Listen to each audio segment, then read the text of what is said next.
Francisco on a sparkling December evening, cool, about 50 degrees, and 3Com Park sold out tonight, jammed to the rafters for the 49ers and the Denver Broncos and much, much more. A few moments ago, Jerry Rice, who returns to the 49er lineup tonight after 15 weeks following major knee surgery, was introduced to this audience. Making his return to the lineup tonight at wide receiver from Mississippi Valley State, number 80, Jerry Rice.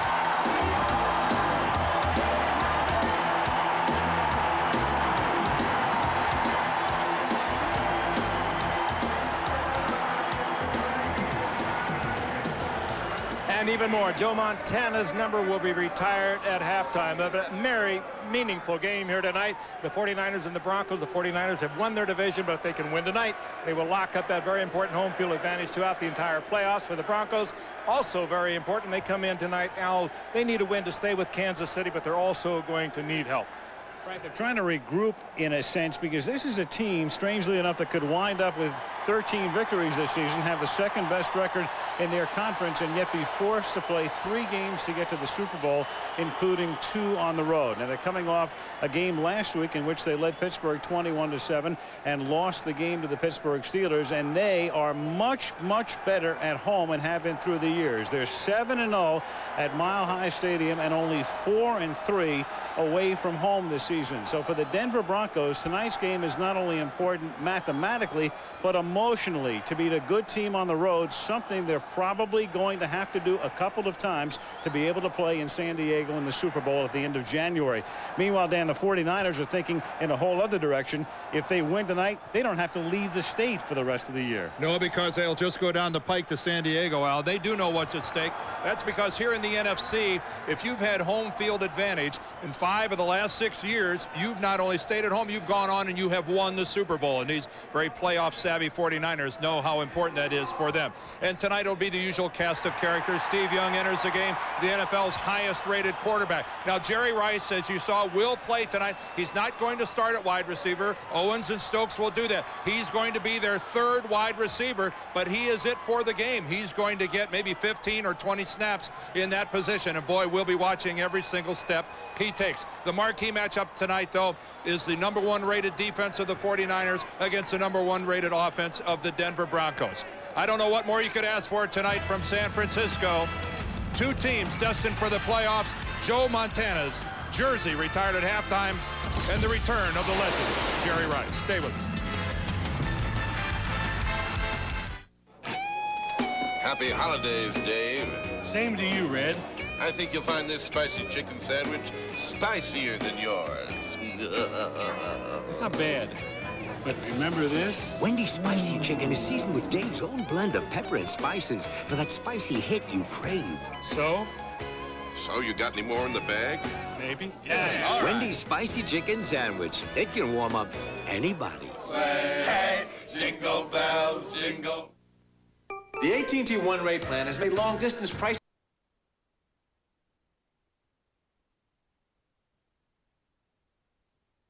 the game, and I want to get him in the game here on the first drive a little bit, but it'll all depend on how his leg is feeling.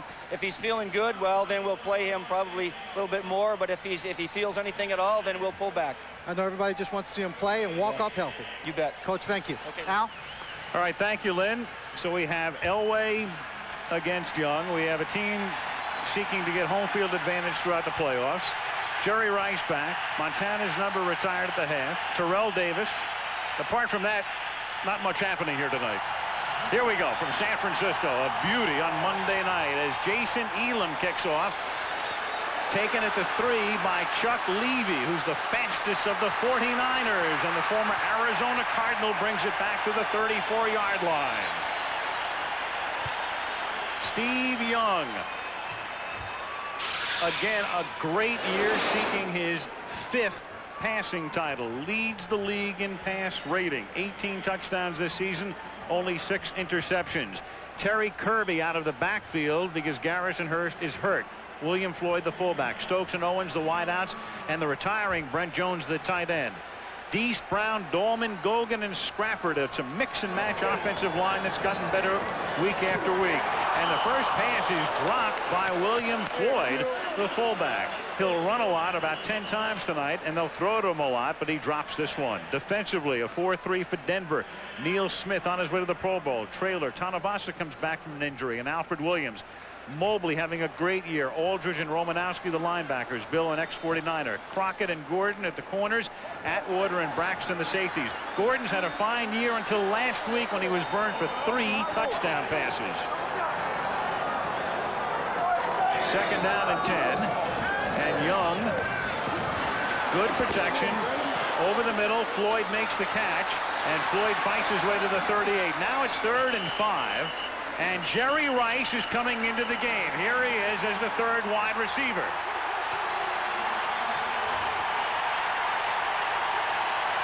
The one thing the 49ers are going to do tonight, according to Steve Mariucci, is when Rice is in the game, they're going to do a lot of motion. They want Jerry on the move. They know that Denver doesn't know quite what to expect, whether he'll play from the slot or split out wide. But this defies all that we used to think about rehabilitation from a knee surgery. Slot right, and in motion goes Rice. And Young, under pressure, throws underneath, caught by Kirby, breaks the tackle, first down and a lot more. And down the sidelines he goes, and finally forced out of bounds at the 25-yard line. Oh, good call. They bring Rice in motion. Dan said they're going to motion him a lot. They bring him in motion, then bring him to the left side, and then drive him across the field the other direction, and they screen that way. Frank, that might have been the most highly publicized decoy in the history of football. There's Rice underneath, the screen now to the outside. Ray Brown out in front of it with the block, looking for somebody to crush. And there is where Kirby steps out, and they mark it at the 26. Terrific call. Back conventionally now, first down at the 26-yard line out of the I formation. Floyd the fullback, Kirby the tailback. Kirby had become what Steve Mariucci referred to as 1A this season, as Brown gets into it for the moment with Lodish.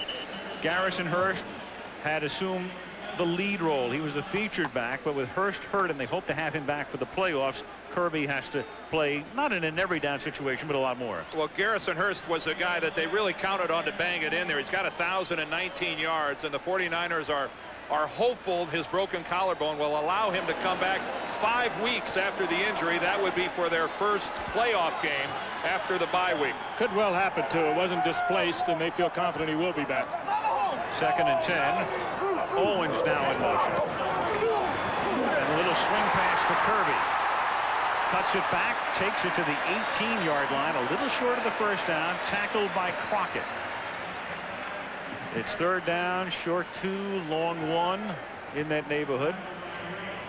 With Garrison Hurst out of the lineup, the 49ers they admit they're going to have to open up their offense a little more. Hurst with the 1,000 yards rushing, and this is Kirby, former Miami Dolphin, who is a rookie at 75 receptions, good receiver, but the 49ers feel they have to open up their offense a little more. They have to get Steve Young into it, maybe even on a draw play, and Rice back into the lineup and split out to the right. Rice one-on-one with Ray Crockett.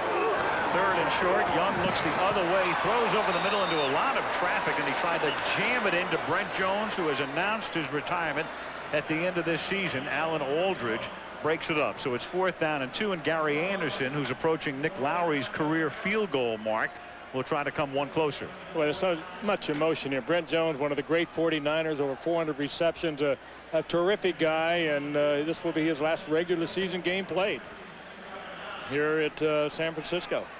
Anderson, 32 field goals on Monday Night Football. Mark Mosley, the record 33, trying to match that with a 35-yarder. And the longtime Steeler is no good, hits the upright. So the 49ers get the big 3rd down play and can't cash in. They bog down off the opening drive. 3:15 into the game. San Francisco nothing, Denver nothing.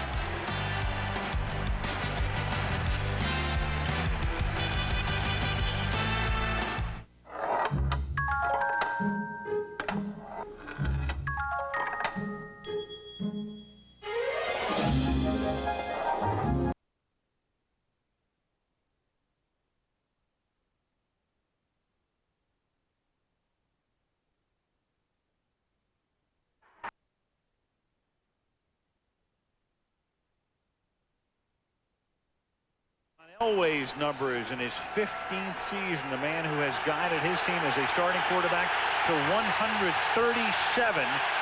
career wins, more than any quarterback in history. First down at the 26-yard line.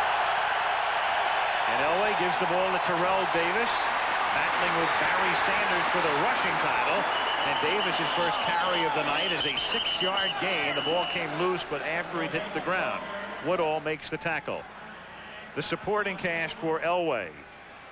Terrell Davis in his 3rd year, looking for a 2,000-yard season. Howard Griffith, the blocking back. Smith and McCaffrey are the wideouts, and Shannon Sharp, the tight end. Zimmerman, Diaz-Infante. Nalen will go to the Pro Bowl as an alternate. Habib and Jones, the interior 5. From the 32-yard line, 2nd down and 4. Davis again, and Davis runs into his own man and the 49er front. He ran right into Nalen, who ran right into Young Bryant. was there. Yeah, who ran right into Bryant Young. That was a 3-way collision. A fascinating matchup tonight. Obviously, everybody knows how well Denver runs the ball, with Davis having over 1,700 yards. This is the number 2 run defense in the NFL here in San Francisco. And that is just a case of Bryant Young driving Nalen back. But the last couple of weeks, the 49ers have been burned by Kansas City and Minnesota. 153, 143 yards. 3rd and 7, and it's caught for a first down by Rod Smith. Rod Smith coming into his own this season, 62 catches, stopped by Tim McDonald, 15-yard gain and a first down. Smith having a great year. Great story coming up from the practice squad. 49er defense, Barker, Young, Stubblefield leads the league in sacks, and Doleman, Woodall, Plummer, and Norton the linebackers. And the secondary, the great Woodson with Marquez Pope back from an injury. McDonald and Hanks with the safeties. Big-time defensive unit. First down at the 44-yard line. Inside handoff, and they give it to Howard Griffith, who came over from Carolina as a free agent, mainly a blocking back, occasional ball carrier, stopped by Pope, gain of 3. Dan talked about the 49ers being number 2 in the league against the run. They are number 1 against the pass, so they've had a great year defensively. Yeah, it's just the last couple of weeks. Steve Mariucci and the staff a little concerned that they've been pounded up. When you're only giving up an average of 82 yards a game, to give up double those numbers the last 2 weeks is a cause for concern, especially preparing to head into the playoffs. They'd like to tighten that up tonight. 2nd down and 6. Elway, the play fake, and then the pass is high, intended for Rod Smith. One-on-one with Marquez Pope. It'll be 3rd and 6. Overthrown by John Elway. He shakes his head. He knows he should have had that one. Rod Smith hooked up for the first down in front of Marquez Pope. Marquez Pope was out for so many games, came back last week after being injured in the 2nd game, and this was just a little too much smoke on it. John a little keyed up early in the game here.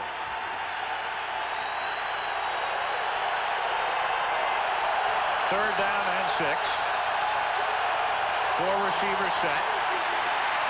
Elway dances away, and then it's incomplete. Rod Smith couldn't hold on. Rod Woodson might have gotten a hand on it. Well, he was close to it. Rod Woodson, a terrific story. Well, Woodson just sits from Pittsburgh. He sits right in his face, and a little handful of him too as he comes across, Dan. But he's on that thing. He's on that thing all the way. Doesn't even have to extend himself hardly to make a play on the football. Rod Woodson is all over eating up that coverage, eating up that route by Smith. Tom Ruin to punt. Ihani Owezike is back to receive for the 49ers. Owezike drops it at the 11. It's a live football. Hit by John Mobley, the linebacker, who's also great on special teams, and Denver has it. So Owezike dancing at the 11, dropped it. Dedrick Dodge, the former 49er, comes up with it, but John Mobley created the play. For some reason he didn't call for the fair catch. That's hard to believe. NFL terminology, that's a muff. Never had possession, and it just goes right through right off his shoulder pads, I think. That's a pancake there. He took a tremendous shot. Mobley very active, very athletic. But the ball was long gone before Mobley hit him. Owezike, no chance. That ball hits him right in the face mask. Right in the face mask. And the shoulder pad. You can only assume that he lost that somewhere in the lights. Owezike has fielded thousands of punts. Most of them, I'm sure, a lot better than that. His second fumble punt in the last 4 games. First and goal, Denver at the 6 as they try to capitalize. And they give it to Davis. And Terrell picks up a couple to the 4-yard line. It'll be second down and goal. Junior Bryant in on the tackle with less than 9 minutes to go in a scoreless first quarter. Another look at the muffed punt.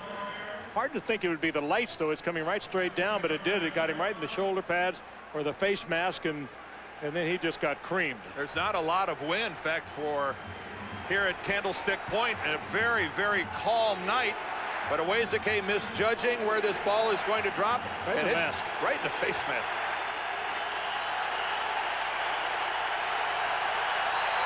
It is second down and goal now from the 4-yard line. Davis moves the pile and gets in for the touchdown. Boy, what a picture of power by a 210-pound running back. He does. I've said it over and over. He plays like a 240-pound running back. And you had a great view of his legs just driving and pounding and pushing and forcing the pile into the end zone. Looked like they were on skids. The entire 49er defensive unit that was in position. Watch these guys just slide back into the end zone. Give a lot of credit to the left side of the offensive line of Denver. Ed McCaffrey, Zimmerman, Diaz-Infante. That's just superb. Elam for the point after. That is the 15th touchdown of the season for Terrell Davis. Ties a team record that he set last year. The Mile High Salute, 7-0 Denver.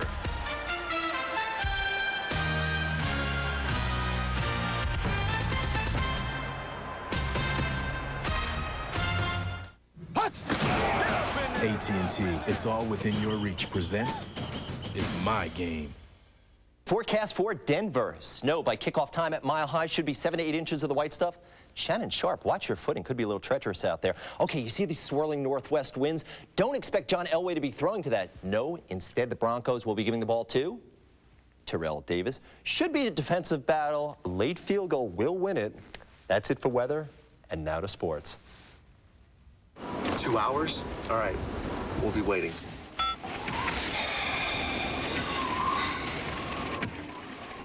What are you gonna miss?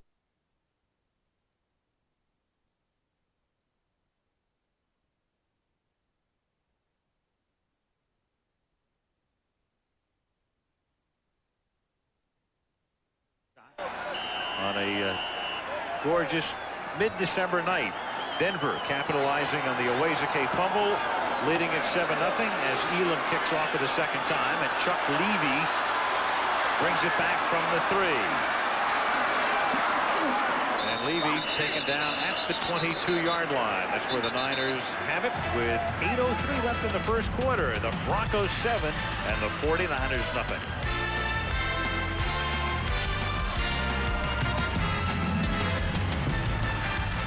I believe that if you really go out and do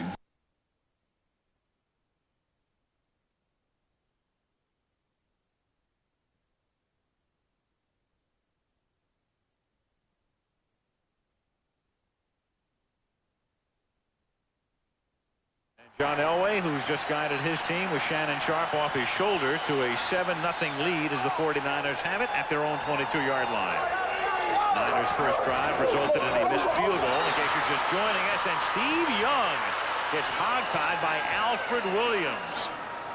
Alfred Williams and Neil Smith are both playing hurt. They have had a real problem with torn tricep muscles in their arm, and Alfred Williams, a Pro Bowler a year ago, and he's just getting back. He's a little healthier than Neil Smith is, but a big play there. Nobody touched him. I'm trying to figure out what Derrick Deese is doing over at left tackle as he just waves at Alfred Williams, who goes to the inside and just lets him go. That's a Bob McKittrick not going to be happy. That's a blow up front by somebody.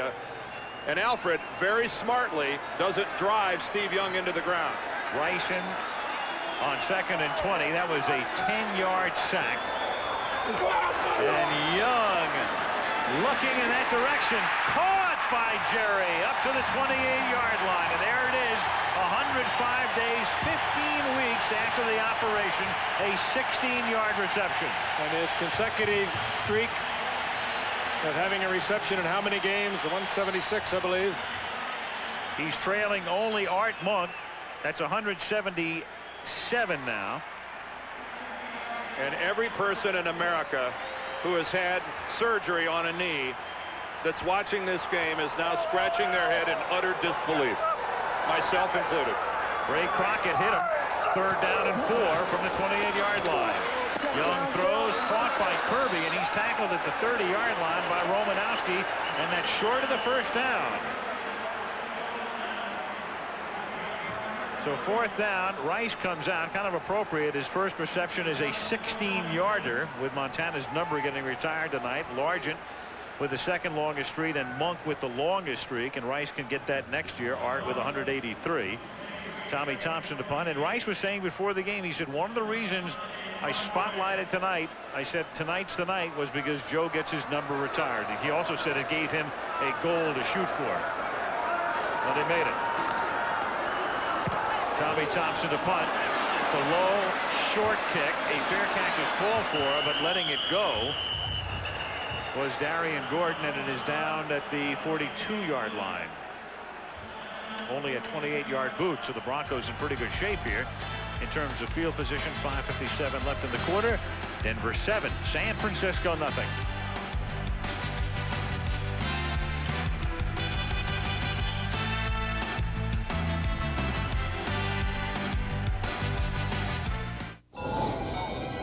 And so, the prince entered the sleeping castle, breaking the spell as Hansel and Gretel came upon the evil witch's cottage. And Tinkerbell helped rescue the lost boys from the pirates, and they all... Now you can buy children a lot of happy endings, because every time you use Visa, we'll contribute to Reading is Fundamental, dedicated to helping children learn to read. So please use your Visa card, because every child deserves a good beginning. Jack climbed down the beanstalk, narrowly Visa, escaping. it's everywhere you want to be.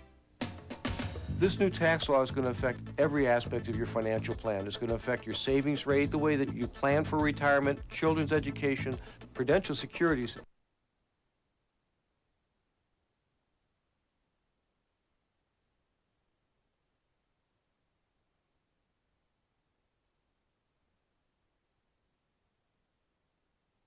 Looking on from a suite, and at the half his number to be retired in a ceremony as Denver on first down. Elway on the roll hits Dwayne Carswell, and he's taken down for no gain. Monday Night Football is being brought to you by the complete line of 1998 Lincoln automobiles. Lincoln, what a luxury car should be. Hewlett-Packard. The power of imaging now belongs to people. Hewlett-Packard, expanding possibilities. Prudential, bringing strength and stability to America's families through insurance, healthcare, real estate, and financial services. And Miller Lite, now the official beer sponsor of the NFL.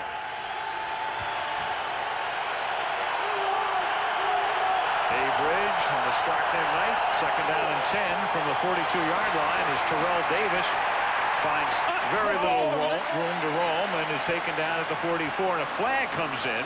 Ken Norton may have had a face mask, may have had him by the face mask, and Phil Luckett, a rookie referee refereeing his first Monday night game, will make the call. Well, the flag was thrown by the umpire, who's standing right behind Ken Norton.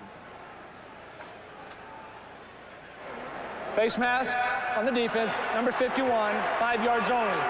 It is still 2nd down. Not flagrant, so it will be 2nd down, but that was certainly unnecessary.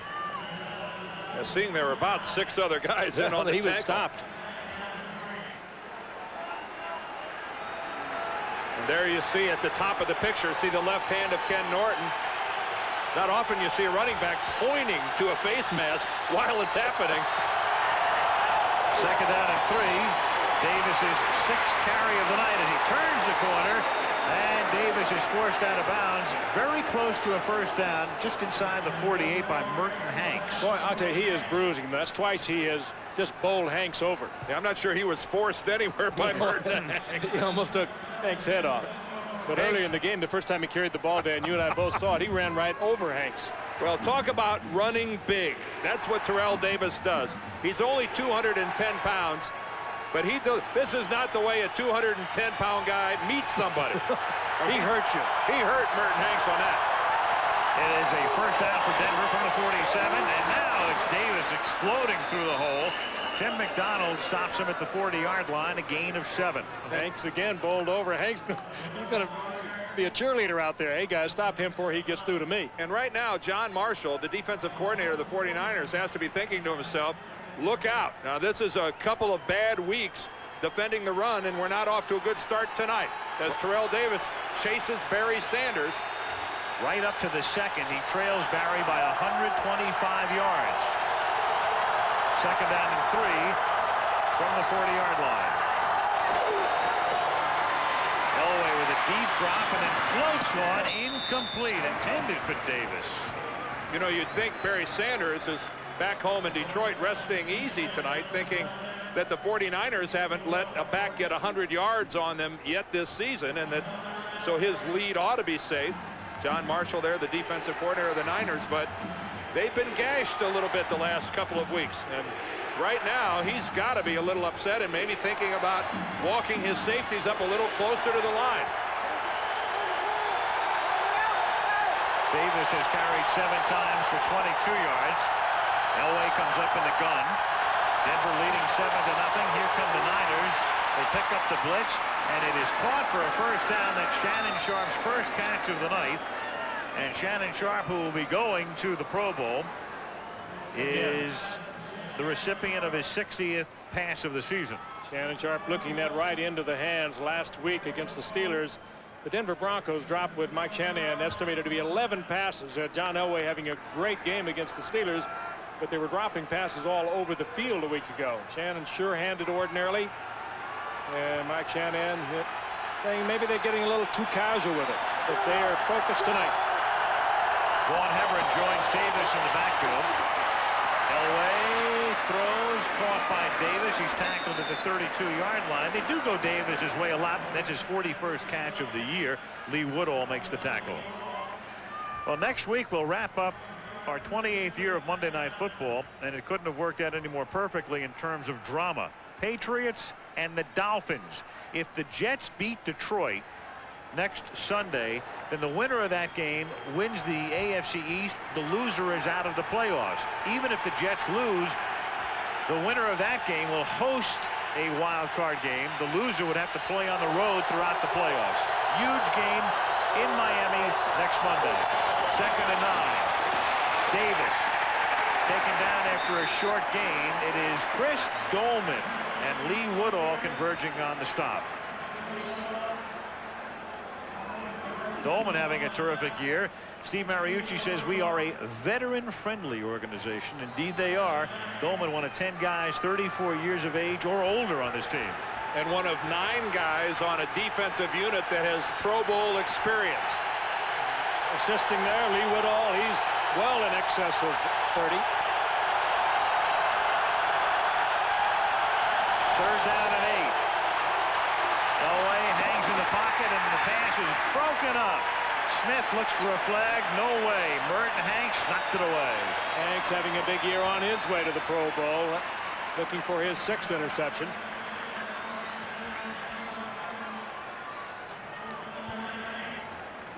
Plenty of time for John. They pick up the blitz. You can see there. Hanks with good coverage. Davis out of the backfield and stepping in front, just timing it perfectly. Now Jason Elam, this will be a 49-yard field goal attempt. Tom Ruin was spotted at the 39-yard line. Off a muddy surface, and the kick hooks back through the uprights. Started to the right, drew it back in. Denver adds 3. They lead 10-0.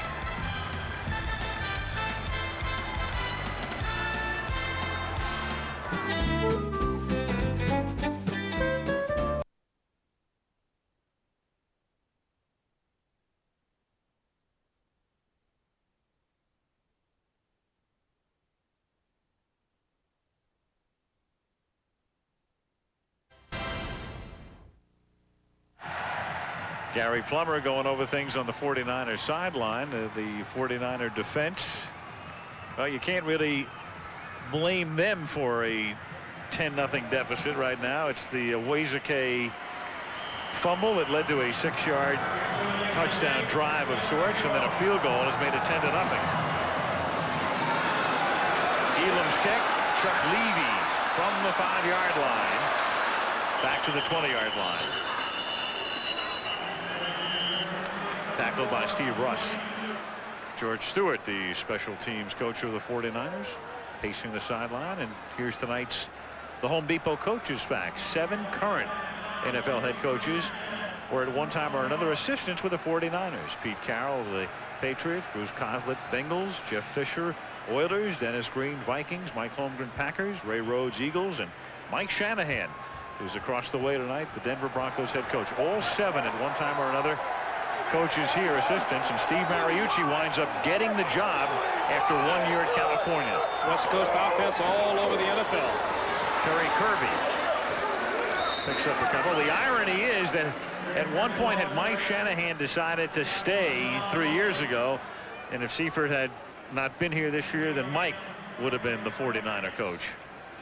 He took a lot of it with him, and we went into 8-8 in '95, and then last year 13-3, and could very well be that again this year.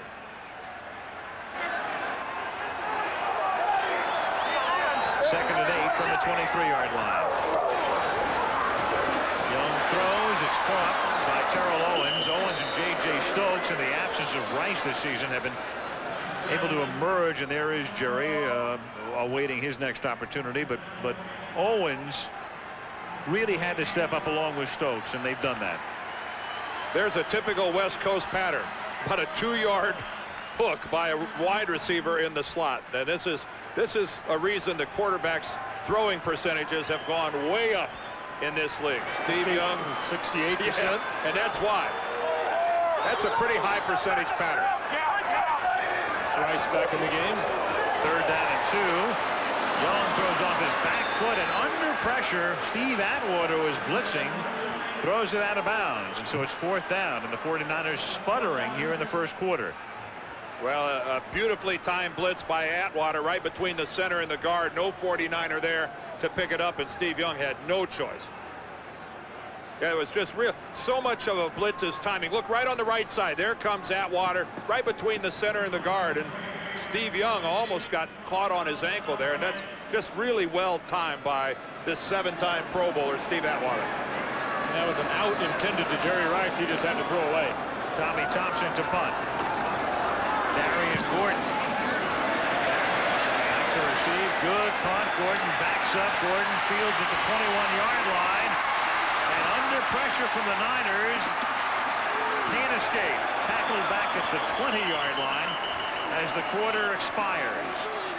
After a late flag, and a late flag has come in at the end.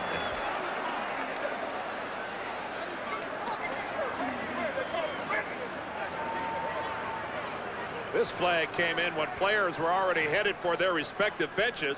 Randy Kirk, number 57, he was right in the middle of it, and George Stewart doesn't look any too happy with his special teams linebacker. Personal foul, unnecessary roughness on the kicking team, number 57, 15 yards, 1st down. He's the man as the quarter ends. It's the first time this season the Niners have allowed 10 points in the opening quarter. End of 1, Denver 10, San Francisco nothing. And Monday Night Football resumes after this message and a word for ABC stations. This is Imagine TV. What's this? Ivan the Destroyer. No, I said go get the villager, not pillager.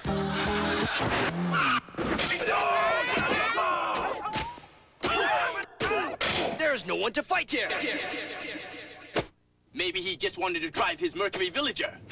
I can't believe you said he could come with us. You tell him no. Till next time, imagine yourself in a Mercury.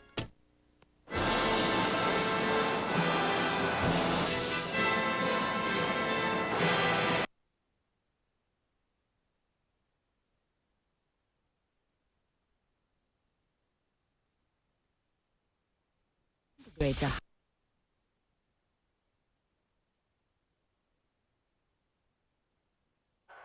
Nichols, Frank Gifford, Dan Deerdorf, and Lynn Swan.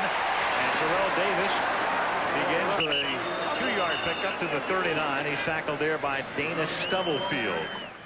Well, the Broncos led last week 21-7 at Pittsburgh and watched that evaporate. They had a 13-0 lead at Kansas City in the game they eventually lost. And tonight up on top again as you look at Gary Kubiak, the offensive coordinator. Something Mike Shanahan has preached to his team, and it's a luxury on the road to be up early. You take the crowd out of it a little bit, and yet they've squandered that. Extremely disappointing. 2nd and 8 from the 38-yard line. And that's dropped. McCaffrey covered by Norton. 3rd down. Take a look at the numbers through the first 15 minutes of play. The key play in the first quarter was Owazeke's muffed punt. Denver was able to move in from the 6 and score. Unless the totals are anything less than impressive. Well, certainly not much from San Francisco on the ground. Only 2 yards rushing and only 1 first down. Offensively, not much of a quarter at all for the 49ers. 3rd down and 8. Elway hangs in and then throws, and adjusting on the pattern but dropping, and it's incomplete, was Rod Smith. He was able to come back, get position, the ball was there, dropped it. Well, Woodson was on the coverage, but John Elway bought some time in the pocket on the blitz, and as he does so well, moved around and was still be able to pick up the receiver, and Rod Smith just dropped it. Well, again, Frank, you talked earlier documenting the drops, and that's just right on the hands of Rod Smith.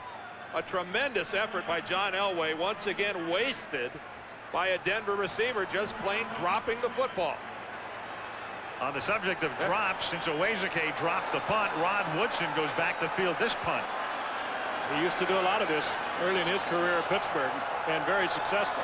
Denver kicker is Tom Ruin. Woodson from the 16. There's a flag thrown, and he brings it back to the 26-yard line. And Carswell gets into it with Buckley.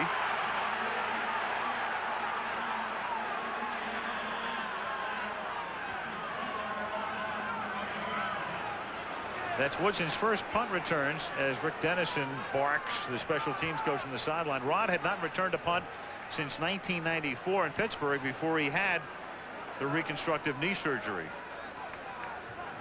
Well, one thing we know for sure, there was something along the lines of an illegal block in the back by the 49ers. Illegal block in the back, above the waist, on the receiving team. Number 31, the foul occurred during the return. Half the distance to the goal. First down.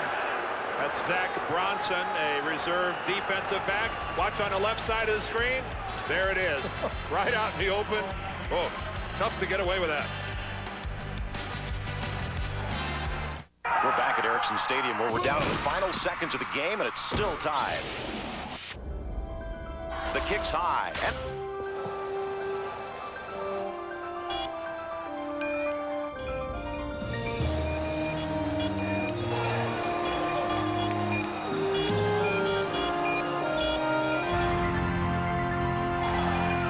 Ericsson mobile phones. Catch the excitement. The new Jeep Cherokee.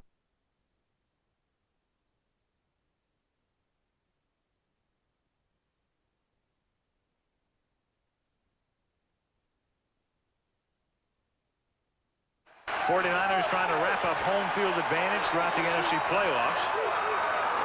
Denver trying to go to 12-3. And keep pace with Kansas City as Young throws, and it's caught by Owens, who takes it up to the 24-yard line.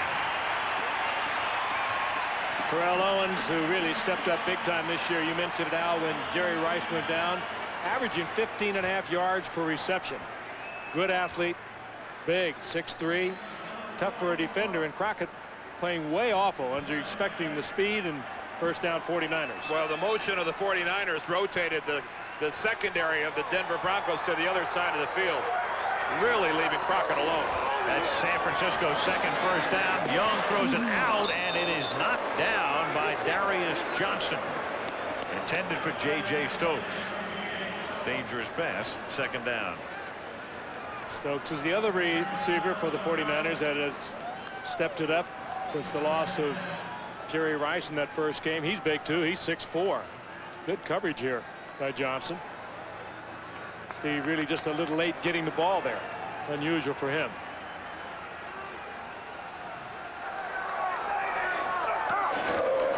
Young hands the ball to Floyd. Breaks a tackle in the backfield, and William, nicknamed Bar None, as in best fullback in the league, Bar None, picks up 5. Monday Night Football is being brought to you by Chrysler, engineered to be great cars. Sprint, we make your life simple with flat rate pricing for long distance paging and internet. And Visa, the official card of the NFL that's everywhere you want to be. It's Coit Tower, fabled San Francisco landmark, and in the foreground, Pier 39, not far from Fisherman's Wharf. Back into 3Com Park we come. 3rd down and 7 at the 27-yard line. Young guns it over the middle to Brent Jones, and his longtime roommate on the road has a first down out to the 50. Big hole in the Denver defense. Brent Jones, who can come off the line of scrimmage. Maybe not the best blocking tight end you're going to have around, but he certainly is a good receiving tight end. They often move him into the slot, as they did here. Big hole. Steve Atwater, number 27, there on the stop. Well, Brent Jones, he's got a great burst away from a defender. You saw it there. From the 49-yard line, 1st and 10, San Francisco. Young flares one out to Floyd. Into Bronco territory to the 47-yard line, tackled by Gordon. Garrison Hurst, who came over this year, and look at the spark he's provided. A 1,000-yard season, but a broken collarbone, and they hope he's back for that January 3rd or 4th playoff game. And the 49ers this year actually are running the football more than they are passing the football, but that is because of Garrison Hurst being healthy. I think it's apparent tonight that against this Denver Bronco team, they're throwing the football much more than they would like to.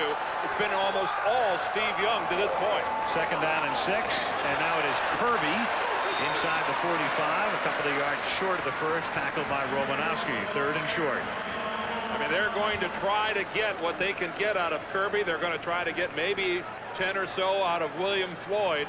But the loss of Garrison Hurst has really affected the way Steve Mariucci, their head coach, calls a football game. He'd like to bang it in there with Hurst 25 times a game.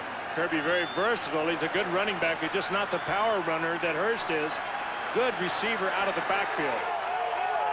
Jerry Rice back in the game. 3rd and a short 3. Flags, whistles, no play. Good hard count by Steve Young.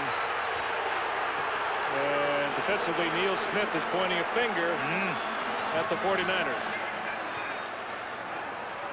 A little edgy out there tonight. A lot at stake here tonight. This was a 3rd and 3. Well, Steve gave it a heck of a hard count. Even from our vantage point clear up here, you could see his entire body give a tremor when he barked out. Almost went offside myself. Yeah, we both flinched. It was a good one. Don't say tremor around here. Not where we're sitting. Watch the head bob, though. Well, you can just see right there. And as a matter of fact, Steve wasn't even expecting the ball. Chris Dalman, the center. Snap. False start, offense, the left tackle, 5 yards, still 3rd down. Well, Derrick Deese gets flagged for a penalty. It was really Chris Dalman, wouldn't you say, though, Dan? Well, the center can't be offsides. He can snap it whenever he wants. They thought that Derrick Deese gave some kind of a flinch. Let's see if we can see a little bit. I think Steve was expecting the ball and just didn't get it. Derrick Deese never moved. Derrick Deese never moved at all. That's 49ers kind of got waxed a little bit on that one. Phantom call. Yeah. Blitz. 3rd down and 8. It is caught inbounds by Rice. Jerry Rice. What surgery? A diving catch.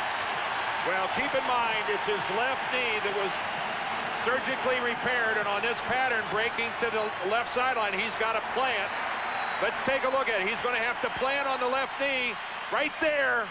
Now, he doesn't plan on it hard, but he does it just enough to make a cut to the outside. Frank, I just can't watch this, and I can't believe what I'm seeing. Well, I know you've had yours cut on several times, and I haven't, but I've been around it so much in my life. He's wearing a brace, and I think it's bothering him.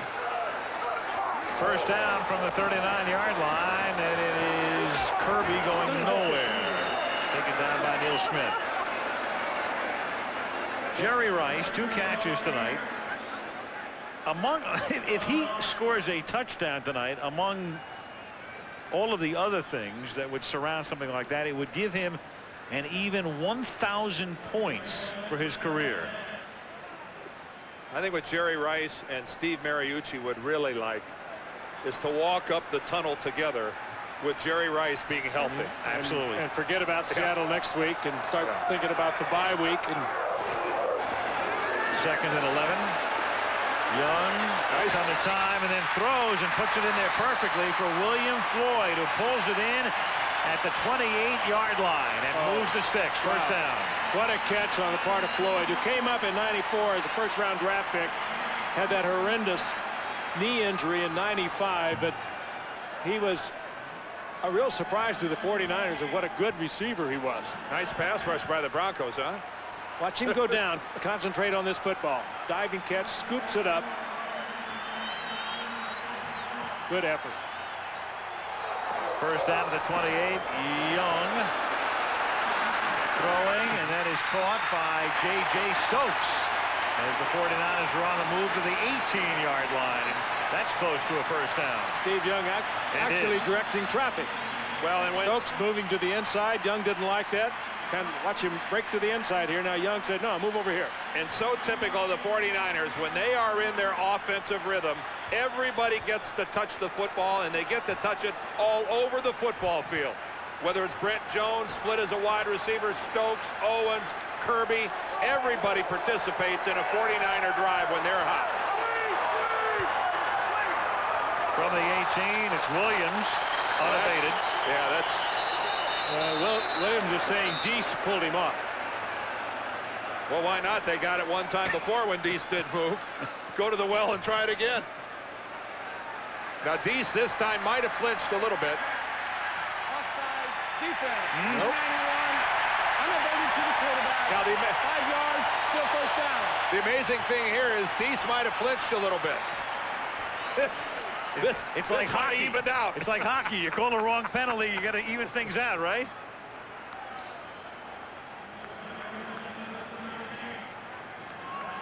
What a great story this offensive line of the 49ers is, though. At the beginning of the season, they didn't know what they were going to use. And they lined up different, an offensive line almost different in every game during preseason. They finally settled down about the 3rd week into the season. 1st and 5 from the 13, and they give it to Kirby, and he is wrapped up at the line of scrimmage. Keith Traylor, the first guy to hit him. This drive began at the 49er 8-yard line. Just a minute into the second quarter, and now we're halfway through the quarter, and the Niners have marched all the way down to the 14.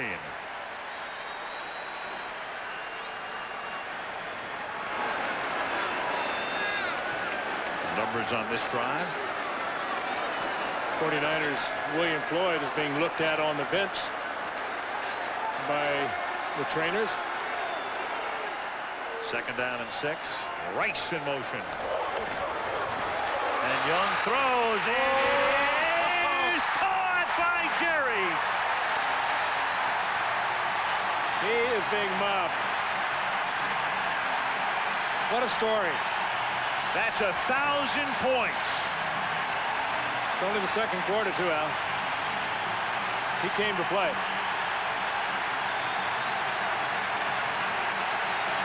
Taking the ball with him. Good move against Darian Gordon. Holds on to it, takes a shot from Atwater. Did it all right there. Well, the one thing that's apparent, nobody operated on Jerry's hands. They're just fine. Extra point, good by Anderson. He's the only man in the history of the league to score 1,000 points with none of them from his foot. The only non-kicker to do it. Can you believe it? 10-7.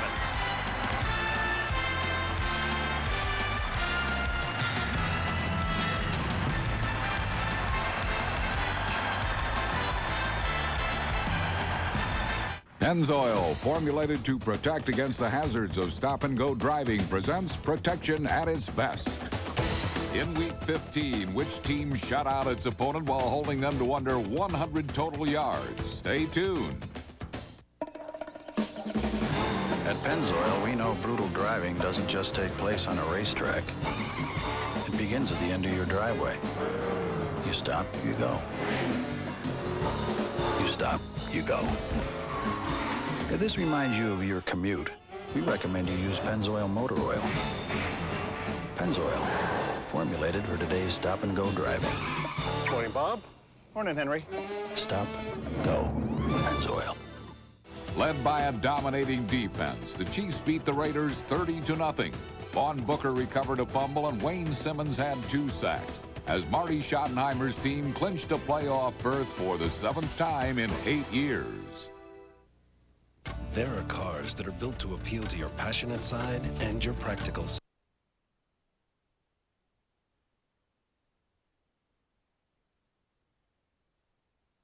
10-7, and the kick is taken at the 4. Hebron falls down, slips again, and it turns out to be a perfect kickoff, and somebody does a full somersault. Walker, Bronson is there, and others. But the moment belongs to Rice. Denver's lead is now 3. Some decisions.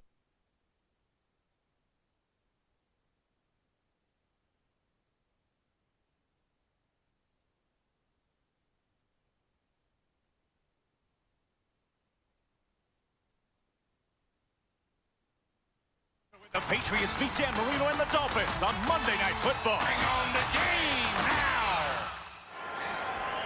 That's the primetime lineup tomorrow, beginning with Grace Under Fire and all the way through NYPD Blue. And then on Wednesday here on ABC, Spin City begins the night, which wraps up with Primetime Live. A look at the lineup Tuesday and Wednesday nights right here on ABC. Next Monday, we wrap up this season of Monday Night Football in Miami. And the Goodyear Blimp Eagle provides this shot tonight in San Francisco. Next week, the Dolphins and the Patriots. Here, 10-7. Denver leads it. Broncos have it. They begin this drive from the 13 on first down. Elway, pressured, throws it away. Second down and 10. Lee Woodall came blitzing in. Yeah, Gary Plummer came in as well, and boy, they really clogged the middle. And when John Elway is forced to give ground, of course, like any quarterback, when he can run parallel to the line of scrimmage, he's got a chance of doing something really dangerous. When you come from the middle and force him backwards, John having to give way too much ground, smartly just gets rid of it. Nobody close for the 49ers to make a play. On second and 10 from the 13-yard line.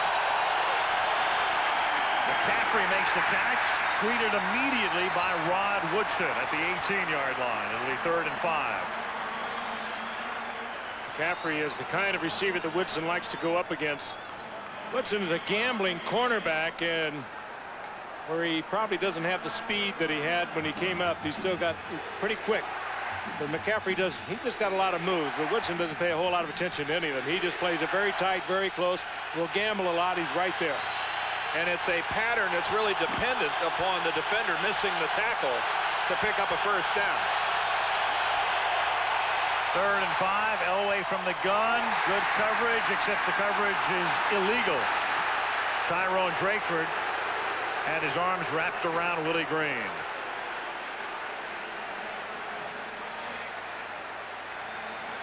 Willie Greene, of course, came from Carolina as a free agent. Pass interference on the defense. Number 22. That's an automatic first down.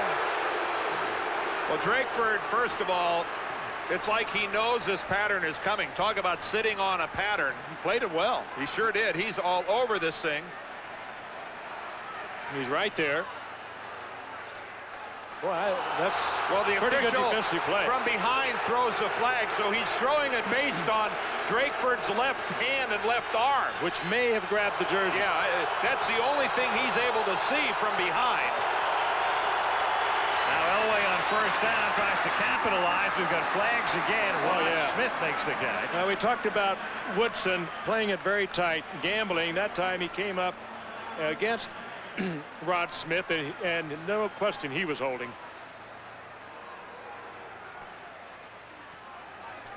Smith. Holding. Defense, number 26. 5 yards and an automatic first down. Woodson was playing that for a 5-yard stop, and Smith gave him a little motion like he was going to do that and then broke to the outside. Woodson had no choice. The reality of it is, on a first down play, it's only a 5-yard penalty. It's still first down. It moves the chains, but it's only a 5-yard penalty if Rod Woodson doesn't hold him after misjudging the play to the inside. You're right. It might have been a touchdown. In the grand scheme of things, not that big a deal for the 49ers. Well, he's a gambler on the corner and a good gambler. 5:48 to the half. Bronx up by 3. First down from the 33, and Elway directing traffic. Launches one for Smith, and it is out of bounds. Merton Hanks is there, one-on-one with him. No question, he was out of bounds, but Elway again directing traffic trend to get Rod Smith to turn upfield, and he did, and Elway put it up there just gambling that he could take it away from Hanks, but he comes down out of bounds. There's the battle on the sidelines. First foot coming down out of bounds. Nice job by Rod Smith going up for that football. He really out-battles Hanks for the ball. That was a superb effort on his part. The field would have been a foot wider. He'd had something. Elway's got a lot of confidence in Smith. 2nd and 10. Go back to Davis, and Davis takes the ball to the 36-yard line. He's tackled there by Bryant Young. Again, the situation is this: if the 49ers win tonight, home field throughout the NFC. What would that mean? It means if Green Bay faces the 49ers in the NFC Championship game, it's here. If they don't win tonight, they could win it next week. There's a quarterback comparison tonight. Young with 161 and the touchdown. Elway 5 of 13 for 28 as Steve loosens up. Broncos, meanwhile, just trying to keep pace with Kansas City. They lose the tiebreaker, but at least they'd wind up as the number 4 seed. And the catch is made by Sharp at the 50-yard line, and he takes it to the 49er 42. Tackled by McDonald and a first down for Denver. What a great read between Elway and Shannon Sharp. Shannon Sharp has been quiet in the first quarter and into the second quarter, but that time no coverage at all. Hanks creeped up to the line of scrimmage. Elway read it. Sharp read it. Now watch this 46, Tim McDonald coming up. He sees he made a mistake. I got to be covering the tight end. He blows it. Elway and Sharp both read it. On that blitz switch off, McDonald has to come out and take Shannon Sharp, and that is just a major mental error, allowing a guy of that receiving capabilities to run free. From the 42 on first down, Elway launches it, and it is Willie Greene out of bounds. Ooh, how close was that? Well, they're discussing it now, 2 officials, and they both seem to agree on it. How close is this? That's a call that I don't want to have to make. Had an official on either side of it. They make this at top speed, and we can look at it in slow motion. He must come down with both inbounds. And from that angle, looks like a mighty good call. Yes. The left heel looks like it lands out of bounds when you look at it from that angle. How would you have to like to call that? Now where the heel comes down. One in, the right's in. The left heel it lands out of bounds. That's a heck of a call. Elway, 2nd and 10. Davis makes the catch, but he's going nowhere. Lee Woodall wrestles him to the turf for a loss of 1. Under 4 minutes to go, and this crowd getting ready for the electricity at halftime. Joe Montana to have his jersey, number 16, retired. San Francisco's defense settling down a little bit, taking the Denver Broncos out of what they would like to do, and that is to get 5, 6, 7 yards on first down with Terrell Davis running the football. They've taken that away from him and forcing him into a passing game. Broncos didn't want to go there. 3rd down and 11. Elway deep, and it's picked off at the 25-yard line. Marquez Pope flagged down, and Pope brings it back to midfield. Marker down back at the 28. Pope doesn't realize that the flag is down back where the interception took place. Better hope it's on the return. It could have been offensive interference too. Pass interference. Defense. Number 23. Automatic. First down. No pick, no run back. First down, Denver. I think Willie Greene is the receiver to that side of the field. He's going to run a post pattern. Going to go down about 10 yards, break it right there in the upper right hand. There's the contact. Yeah, Pope just reaches out with his right arm and shoves Willie Greene away. You just can't hold your ground and push a guy off like that. Boy, we have, is that well, we have 2 interferences and a defensive holding on this one drive against the 49ers. 3 first downs via penalty. From the 29-yard line, Hebron. One-time Eagle to the 26-yard line. Tim McDonald with the tackle. Looked like a change at the line of scrimmage by John. It looked like everyone was not in sync with him. Second down and 8 now. Denver on the move. 2:45 to go in the opening half. Kevin Greene now playing defensive end for the 49ers. They try to put him to the open side of the field. He plays in a 2-point stance. In other words, he stands up. Elway rolling, throwing, and it is juggled and incomplete. Ed McCaffrey and Rod Woodson. Well, Hebron and Griffith are in this game for the Broncos because they're looking at Terrell Davis on the bench. Oh, and Gary Plummer and John Elway in a little jawing match. And that's serious problems for Denver as Terrell Davis gets a look-see from the trainers. Well, that's a risky throw by John because Woodson sitting all over McCaffrey. Oh, and well played too. No left hand on the back. Nothing to draw a flag. But when John made the decision to throw, he's standing right next to McCaffrey. We wondered why Hebron was in there with Griffith, but Terrell Davis on the bench. And Elway takes a timeout with a 3rd down and 8 upcoming. 3rd and 8. The line of scrimmage is the 26. They work on Davis. Denver leads by 3.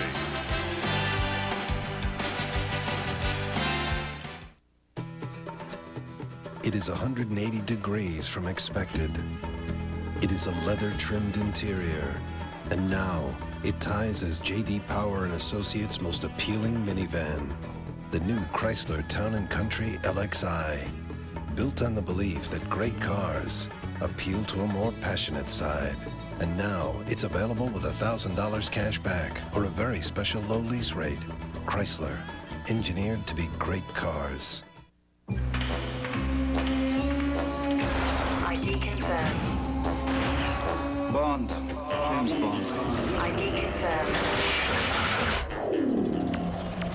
ID confirmed. Tart? Take a check. Absolutely, James. Just need some ID. Really, 007, you should use a Visa check card. It automatically deducts from your checking account everywhere Visa's accepted. See, tomorrow never dies. Excuse me. Did you know 4 out of 5 Sprint PCS users prefer its clarity to cellular? Let me look at this. This is sweet. Is it clear? Very clear. Oh, yes, you are a naughty person. Yes, I can hear you. Ah!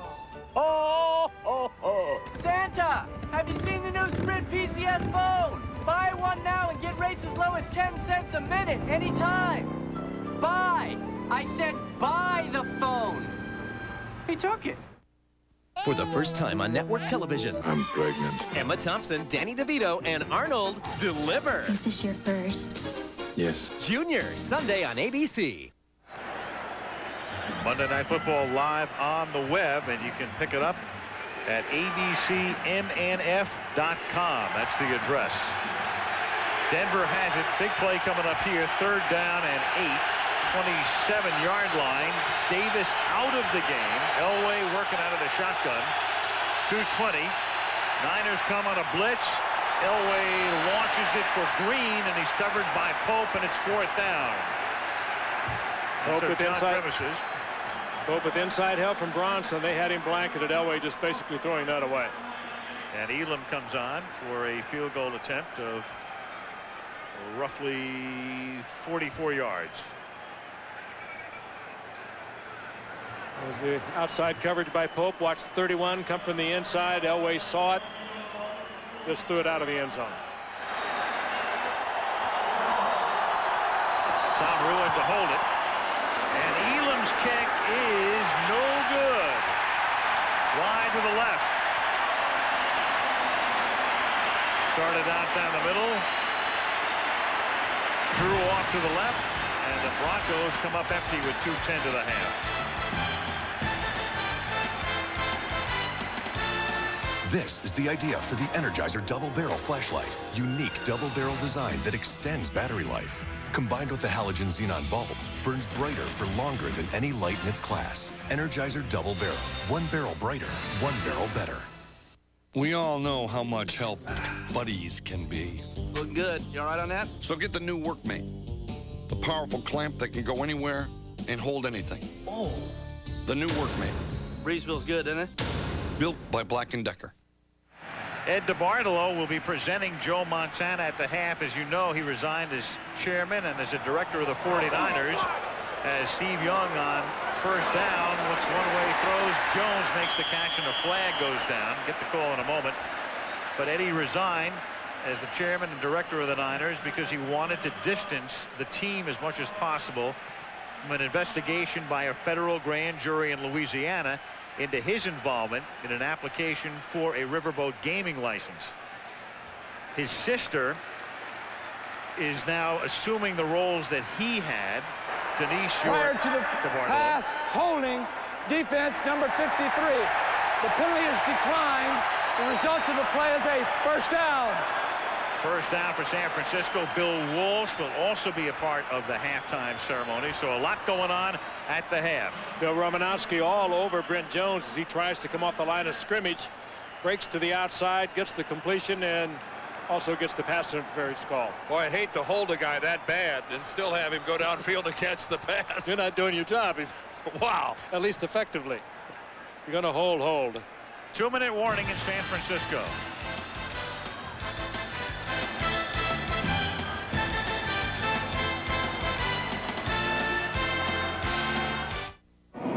They move in darkness. They live in shadows. And if you see one, it's probably too late. On Christmas Day, things are going to get a little hairy. An American Werewolf in Paris. Rated R starts Christmas Day.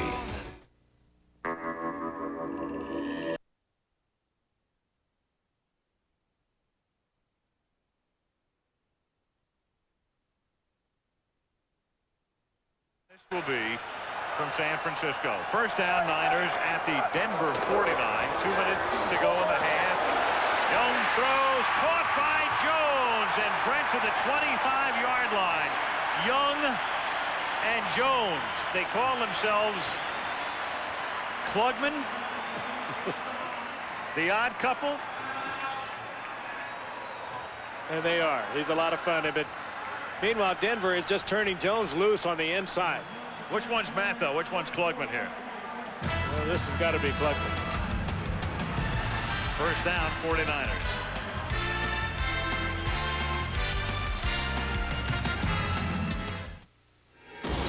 The year is 2013. The United States doesn't exist! No law. You are nothing but a drifter who found a bag of mail. No future. I challenge the leadership of the Klan! No way they're going to stop a man from fighting to bring a nation together. Critics call it a most extraordinary film, an unforgettable adventure, an epic vision filled with adventure, excitement, and hope. Kevin Costner, The Postman. Rated R. Starts Thursday, December 25th. The 49ers have it at the 25-yard line. First down. They're down by 3. Young buys time, guns it over the middle and behind Brent Jones that time. John Mobley came blitzing through and leveled Young. Young would have had a fraction more. Once again, Brent Jones was wide open. They're just letting him roam across the middle. They pick him up on the outside, but when they go into double coverage on the outside, he's wide open. A good look at Terry Kirby, also open, but you could see Brent Jones wide open inside the 5-yard line, but the pressure from Mobley didn't allow Steve Young the time. Second and 10. Young has already thrown for 201 yards. Kirby takes it down to the 13-yard line on a 49er first down. Ooh, he does it all. He gets the first down, stops the clock. We talked about his ability out of the backfield as a receiver. Jerry Rice had a rumor that his knee was a little problem for him, but the doctors told him to forget about it. Timeout 49ers, 1 left. Well, tonight, Jerry Rice, 15 weeks after surgery, huge ovation before the game, and they got him right into the thick of things early on. He makes this catch, his first catch since opening day. Follows this one with a diving catch near the sideline, and then voila, into the end zone. 1,000 points in that stellar career. 3 catches tonight, 40 yards. Jerry Rice. I'd hate to be Darian Gordon after what happened to him with Yancey Thigpen last week, and everyone all focused on Jerry Rice, and it's Darian Gordon in the coverage again. Boy, when you get in the barrel, you get in the barrel, don't you? And it's hard to get out. Not many secrets in this league, are there? First down from the 13-yard line. Young escapes a sack inside the 10, slides to a halt at the 5-yard line, a gain of 8. And Steve wants to conserve the timeout. Calling for the huddle. There was a time when Steve Young would have tried for the end zone. This is a much wiser Steve Young. He would have tried to go right over the top of somebody, through somebody. You're right. And that's a Steve Young that Steve Mariucci, his coach, is very happy to see. Second and 3. And the 6-yard line. Inside handoff. They give it to Kirby. And Kirby just shy of the first down. Romanowski makes the stop. First and goal inside the 1. And there's plenty of time for the 49ers. No need to take a timeout now. Yep, they can play the double game here. Get it in and take all the time off, so Denver has none. Great trap block there for Kirby. Huge opening by the 49ers. Traylor comes out of the game. He limps off. Lotus replaces him. From inside the 1, Kirby knifes his way in for the touchdown.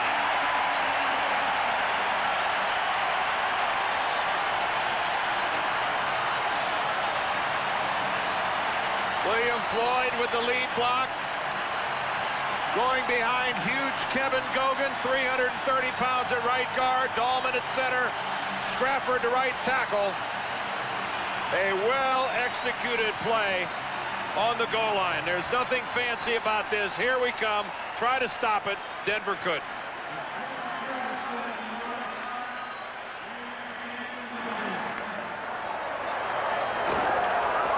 By Gary Anderson, and the 49ers have erased a 10-point deficit. Kirby and Floyd and Rice and company and Neil Smith and his club watching another road lead evaporate, as it did in Kansas City, as it did last week in Pittsburgh. A team known for finesse. No finesse here. One of the oldest plays in the game. A 49er touchdown. And Steve Young all over it on this drive, the way he executed and moved his ball club down for the score. Tyrone Braxton up into the air, but doesn't have enough going for him to repel Kirby. This is good news for the 49ers, though, offensively. Garrison Hurst out of it at least until the first round of the playoffs. Not sure he'll even come back there. Jerry Rice has already scored his touchdown tonight. Probably will not come back into the game. But Terry Kirby with a pretty good show tonight. Good receiver. We know that out of the backfield, but also running hard tonight. Well, if the 49ers secure home field advantage, Jerry Rice doesn't have to play a football game for 20 days. He will not play next week in Seattle because it's on an artificial surface. And this surface is very knee-friendly. So There that's is such a surface. a big 3 weeks for Jerry Rice. When you look at where he is now, how much better that knee will be if he comes out of this thing unscathed. Tommy Thompson to kick off. The Broncos have not returned a kickoff for a touchdown in 25 years. As Vaughn Hebron brings it back to the 26-yard line. So 14 ticks left for Elway. Joe Montana, the retirement ceremony coming up at halftime tonight. We'll have a chance to take a retrospective look at the career of Joe, and then they will bring down the house in San Francisco. And the only people unhappy about it, the concessionaires, because not too many people figure to leave their seats at halftime tonight. About leaving mine. First down from the 26-yard line. Little swing out to Hebron. He goes nowhere. Stubblefield makes the tackle. And this is the way the first half will end. So the Broncos led 10-0, but they leave the field down by 4. We've reached the half. And the San Francisco 49ers lead the Denver Broncos 14-10. And they're just warming up for the main event. Joe Montana at halftime. We'll return after this message from the National Football League and a word from our ABC stations.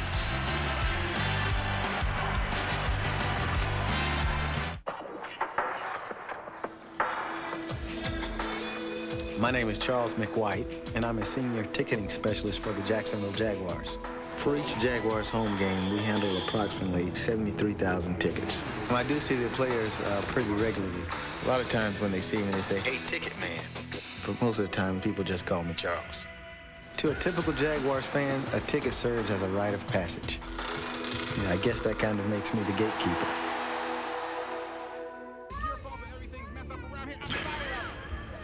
It can happen in any home and in any neighborhood. It's domestic violence. I'm Steve Atwater of the Denver Broncos, and this is my wife, Letha.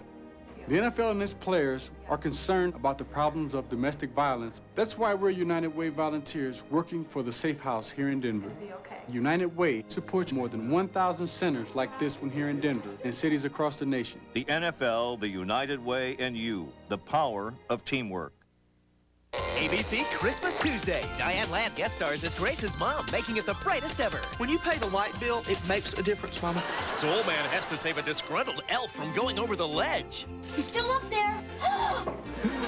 He's still up there. It's Jill's first Christmas without her father, and it's the toughest one she'll have to face. I'm having some trouble having to see you with another man, okay? An emotional home improvement. And you tell all your friends your dad built that. And a hilarious holiday Hiller and Diller. ABC Tuesday. Here's to adventure. 3 weeks in the sun on a big German ship. Sponsored by Beck's Beer, I'm in. It's totally different, like the beer. Beck's, truly distinctive, totally refreshing. I wanted a great experience. I got it. Beck's, America's favorite German beer.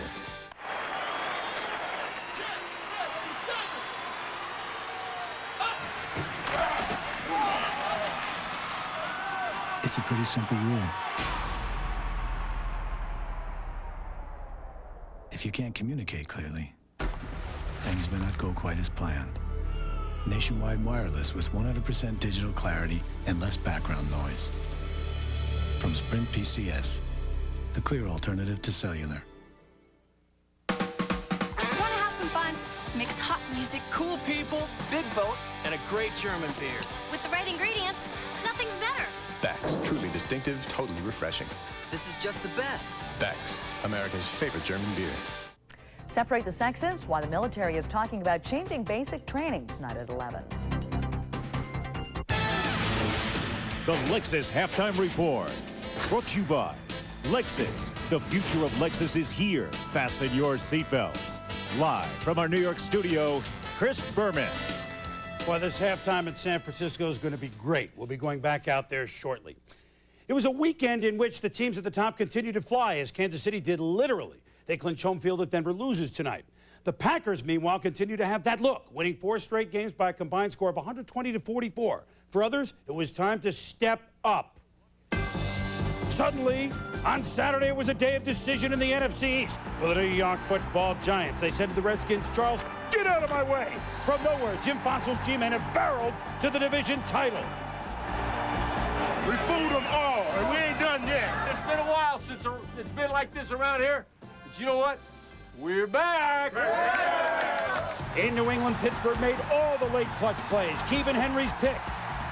Yancey Thigpen's 4th down catch. A win in overtime. Everyone's a hero, even Bill Cowher. I'll see you guys 1 o'clock on Tuesday. I'll see you guys at 9 o'clock Wednesday.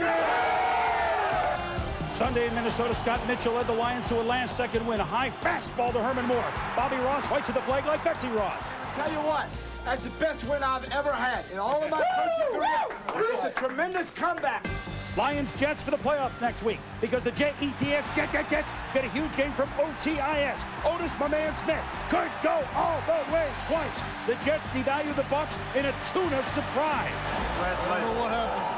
I don't know either, but that was a great job by you guys. Hope you win next week. I hope you get in there.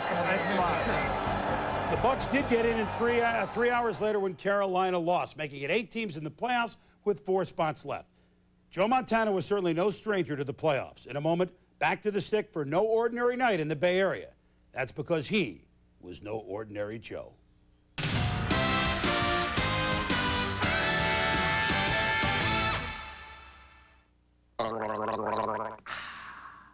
I'm the road to Canterbury. Hello, dear. Thank you.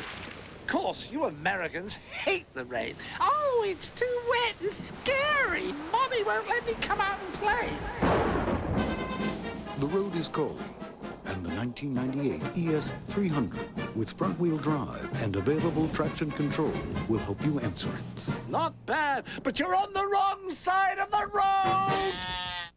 A murder for the thrill of it. Did you hear her screaming? It's more than Bobby can stand. What choices have I got? None. NYPD Blue, ABC Tuesday. The most dangerous enemies are those that hide in plain sight. They look pretty human to me. Premiering in January. Prey. Thursdays on ABC. Monday Night Football is live on the web at abcmnf.com. And welcome back to San Francisco, where the 49ers lead at the half 14-10. The crowd is going wild because the moment is at hand to honor a Bay Area icon and a man who has come to embody the San Francisco 49er franchise. There he is, a live look at Joe Montana, and right now a retrospective look at one of the great careers of all time.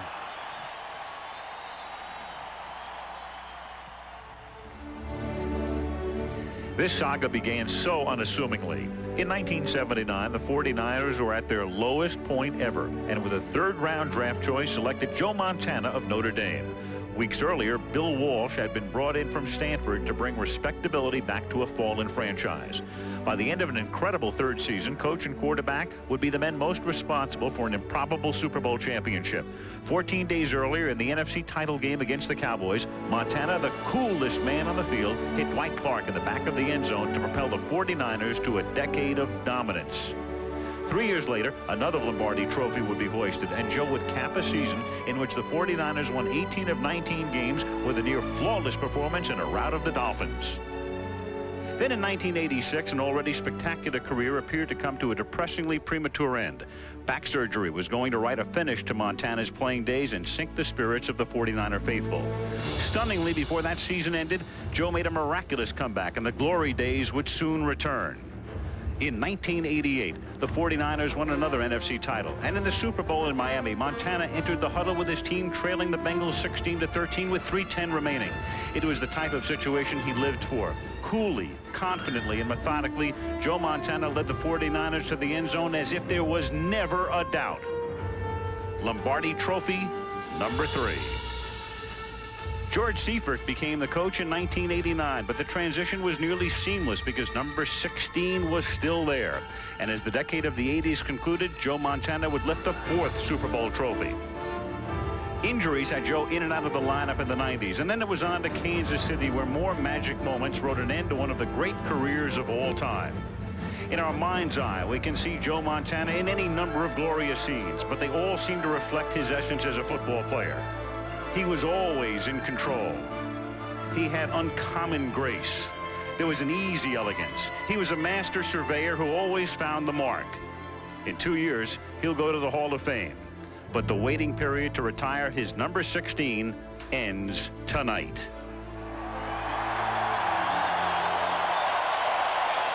Well, ladies and gentlemen, throughout Joe Montana's career, the managing owner of the San Francisco 49ers for 20 seasons, Eddie DeBartolo. Thank you. Ladies and gentlemen,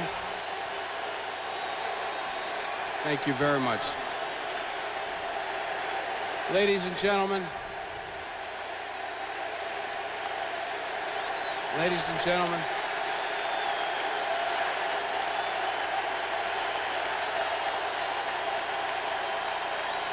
thank you very much, ladies and gentlemen.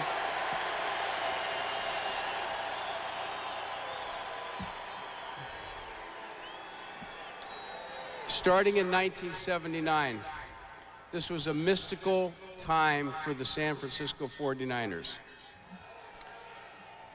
Joe Montana came on the scene as Sir Lancelot came into Camelot.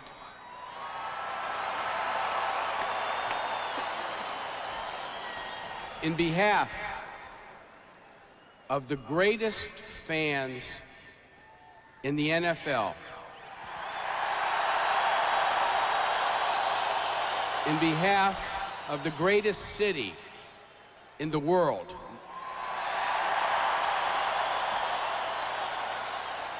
this man has etched his place in NFL history as the greatest quarterback that has ever played the game.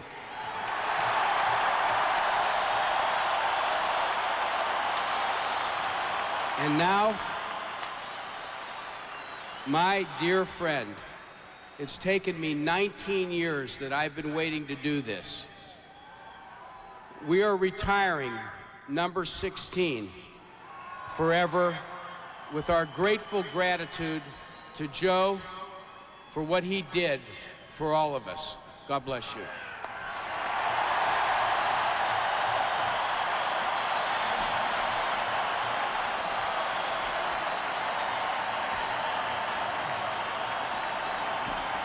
Thank you.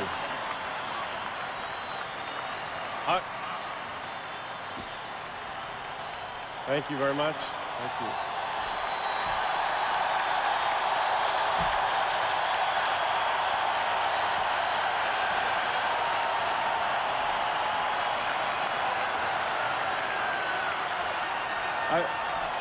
I would just like to start off by saying that I'm very honored to be standing here tonight. Back in 1979, when I first stepped onto this field, I never imagined I would be in this position tonight having my number retired.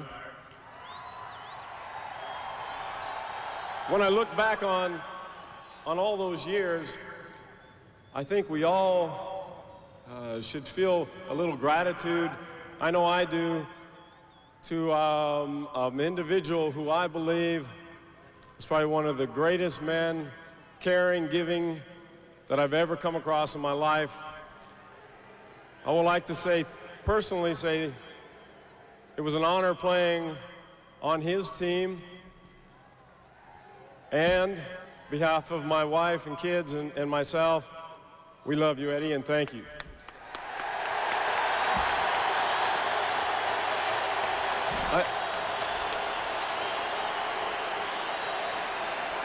I also have to thank another gentleman up here tonight who I feel was just a bigger part of making this turnaround in this organization, not only in helping my career and my success in the NFL, but also making this team what it is shaping up to be even today. And that's Bill Walsh.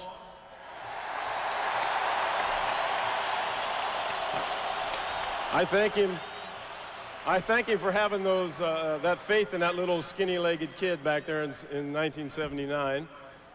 I also want to say thank you to two people very special to me, my mother and father, for all the sacrifices they went to enable me to do the things that I needed to do to get here. I want to thank my wife and children for being patient with the crazy schedule of the professional athlete, because she was always there for all the support whenever I needed it, and those little back rubs on Monday morning.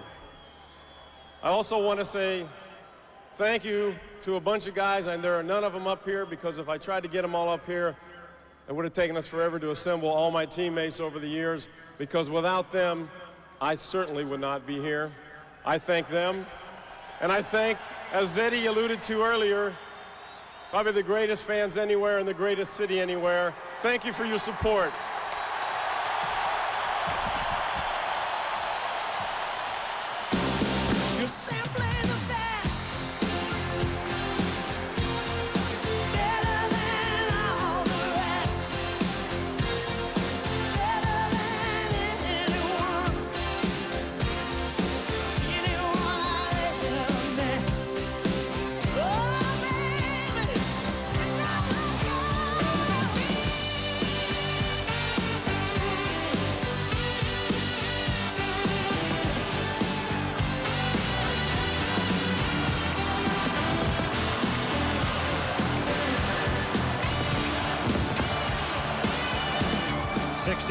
People, many with moist eyes, saying thanks for the memories to a man who will never be any ordinary Joe. Joe Montana, number 16, retired forever. Second half from San Francisco when we come back.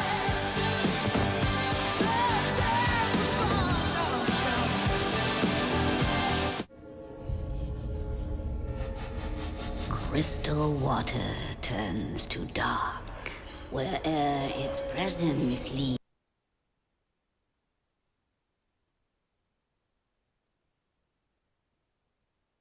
Citrus Bowl. Then undefeated Michigan goes for the national title. They meet Washington State in the Rose Bowl. And in prime time, it's Florida State and Ohio State in the Nokia Sugar Bowl, New Year's Day. Funniest Videos is now an all-new show. How can you be sure? You can tell it's new because we're here. She is good. Daisy Fuentes and John Fugelsang host Videos in 3 weeks on ABC. With 17,000 stores across the planet, 7-Eleven has brought the world closer together with things like the Slurpee. But now we've really done it. Introducing the 7-Eleven International Prepaid Phone Cards. Get great rates when you call the UK and Canada. Peter! No! Mexico. No me digas, hay que bueno! Or Japan. Konnichiwa, Otosan, Akasan. Another 7-Eleven innovation bringing the world closer together. Brain freeze! One question still haunts camcorder buyers. Will its tapes play in my VCR? Will its tapes play in my VCR? If not, you're hooking up wires or linking a laser. You want a Panasonic Palmcorder camcorder. It shoots brilliant pictures that play right in your VCR. Not all camcorders do that, and that could come back to haunt you. Will its tapes play in my VCR? Yes, if it's Panasonic. Just slightly ahead of our time. Now with special limited time rebate. You can forget about worms and lures. Your California fighting fish loves his native cheese, and that is a fact. Well, I caught this beauty here on a nice California cheddar. Yeah. This one took Monterey Jack. That big monster there, he hit a ball of mozzarella. Wham! Like to tear the rod right out of my hands.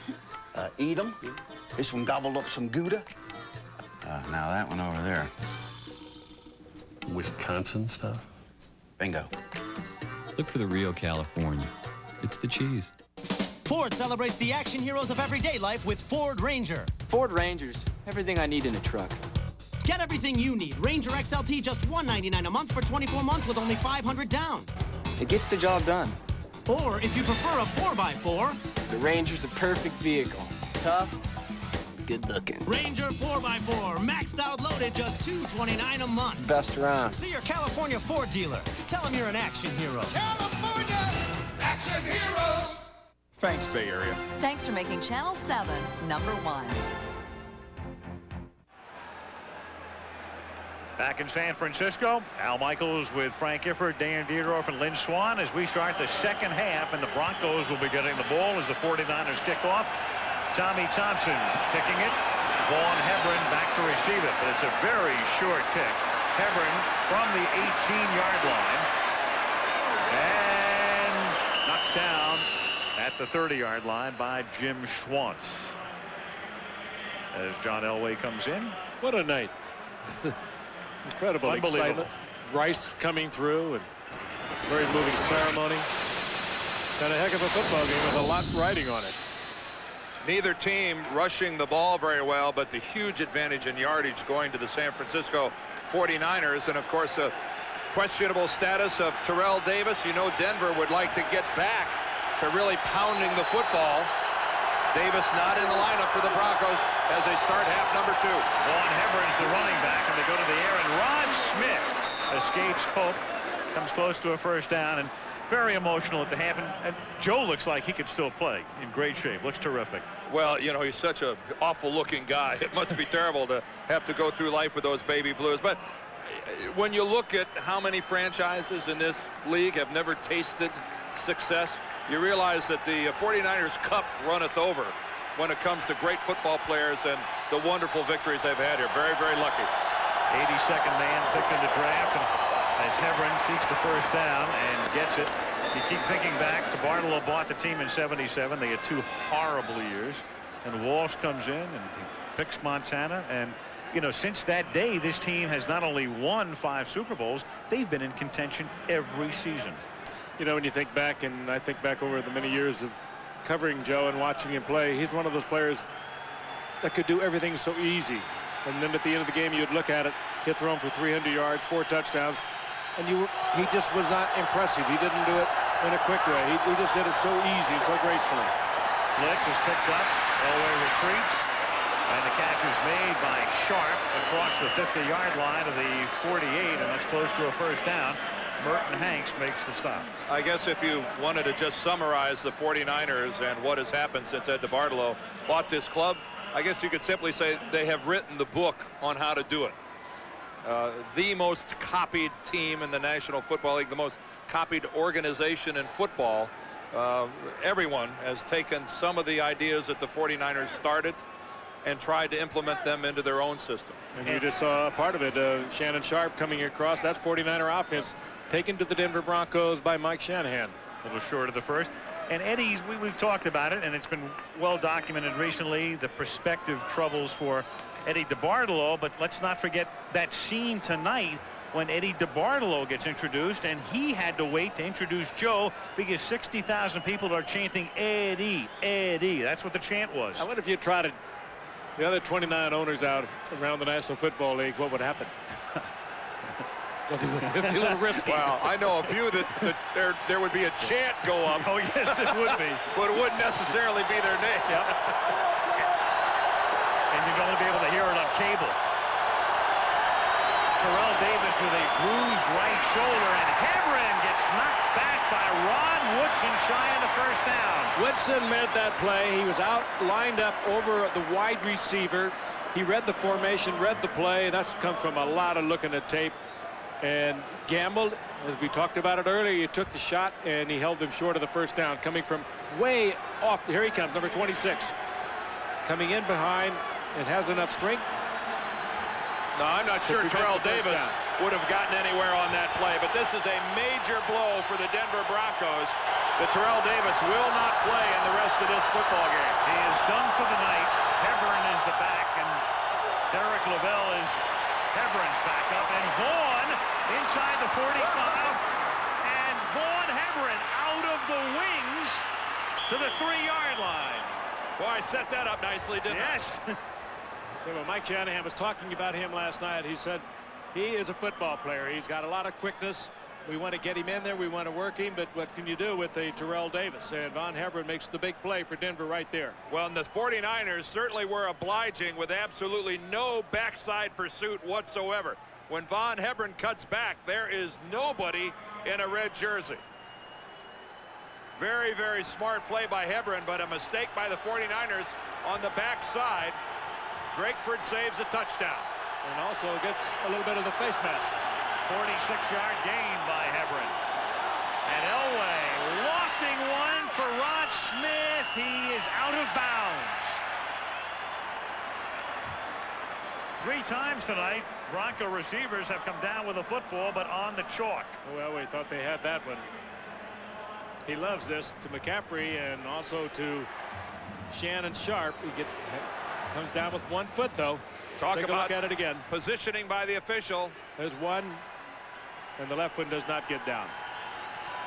That's the way it's supposed to be done by the side judge. Got some good calls tonight. On 2nd and goal. Hebron.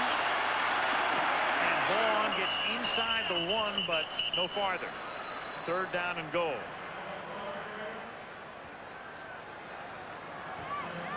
Right now, the 49ers are going to have to adjust to the way they're going to attack the running back. Terrell Davis, not a real shifty guy. His style of running is power. He'll take you on, try to go over you. Certainly with Von Hebron, that's going to change. He's going to cut. He's going to change directions. He may even do it behind the line of scrimmage. 3rd and goal from the eye. Hebron didn't get it. Good tackle by the rookie Bronson. Jack Bronson came from the corner, made a clean tackle. Mike Shanahan, his field goal unit started to gingerly move out there. Look at 31 closing down right there, gets help from the inside, but the Broncos will go from the 1 on 4th down.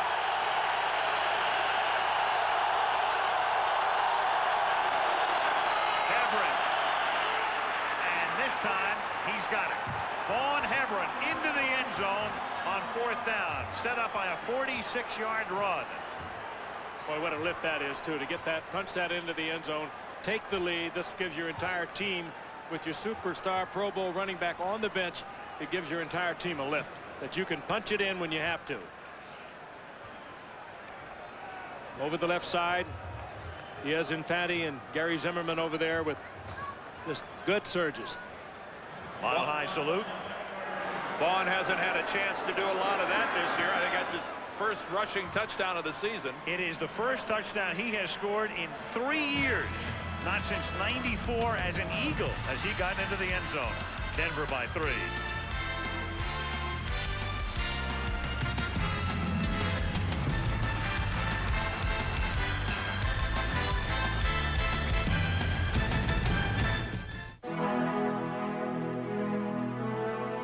Budweiser withstood the test.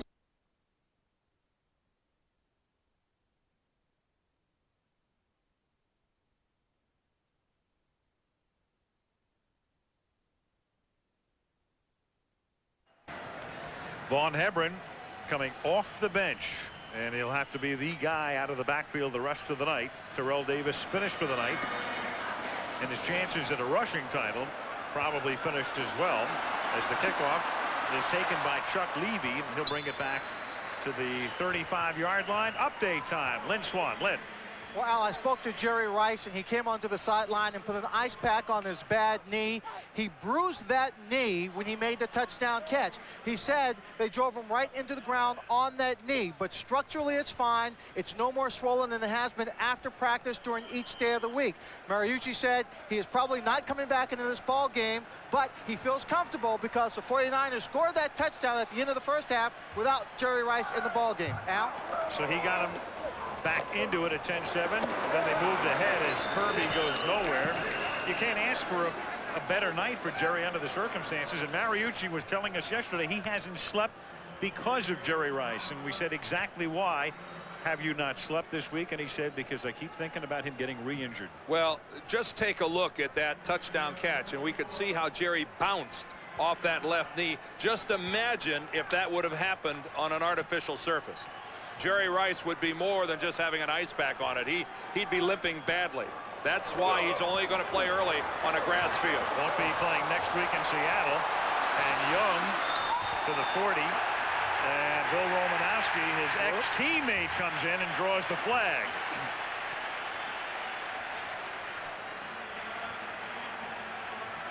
It was late coming. But Romanowski, as you said, the former 49er, got in there after Steve had applied the hook slide. And I'll say it once again, this is the new Steve Young. I think it was the shot to the head that made the got the call, and it's Romanowski's head. Romanowski tries to land on him with his helmet. Just not going to be tolerated going in and landing on somebody with your helmet being the primary source of. Watch him come in here. Watch his helmet. Watch what he does with his hat right there. That little dip with his hat and hitting Steve Young with his helmet is what got Romanowski in trouble. Romanowski was in trouble in preseason. He broke Kerry Collins' jaw and was fined several $1,000s as Chuck Levy picks up a couple to the 43-yard line. Several thousand. I think it was 20 or 30,000. Right. It was a whole bunch of money. And put Collins out for the rest of preseason. And in fact, Kerry was never in rhythm all year long. No. Not to imply that Bill Romanowski is some sort of a cheap shot artist, because he's really not. He's just a guy that plays the game really hard. But that will get penalized time in, time out when you land on somebody with your helmet being the primary point of attack. And Ray Brown, you see, heads to the 49er sideline, their left guard. And Jesse Sapolo comes in, and on second down over the middle, Young hits J.J. Stokes for a first down to the 31-yard line. 49ers have all kinds of firsts. Jesse Sapolo, the only one I know of playing in this game, if having had heart surgery. There he is now in his 15th year. He was not going to come back. They kind of talked him into it, and he's filling in right now for Ray Brown. But what a fine shot and good concentration. You lose a whole lot of beef and a whole lot of muscle at left guard when Sapolo replaces Brown. And there's a good look at Harris Barton, a fixture at tackle for so many years here with the 49ers. He's on injured reserve now, and the pass is incomplete, intended for William Floyd. Harris and I were talking before the game, and he told me that he's had surgery on that knee, and he fully intends to come back next year and play for this San Francisco ball club. And we talked about it earlier, Dan. We out to Richard Stedman, to Dr. Stedman out in Vail, a very famed orthopedic surgeon, and he said it's come along fine. He intends to continue his career. He gets that off in a couple of weeks, and he'll start his rehab and plans to be back. And that's good news. Those good people. Second down and 10 from the 31.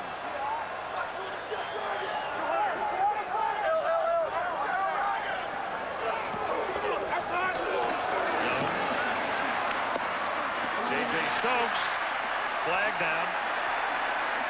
Finally tackled at the 22-yard line. Great effort by Stokes.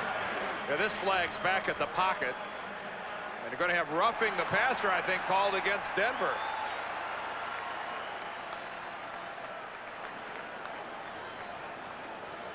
Little late pop against. Personal foul, roughing the passer on the defense, number 91.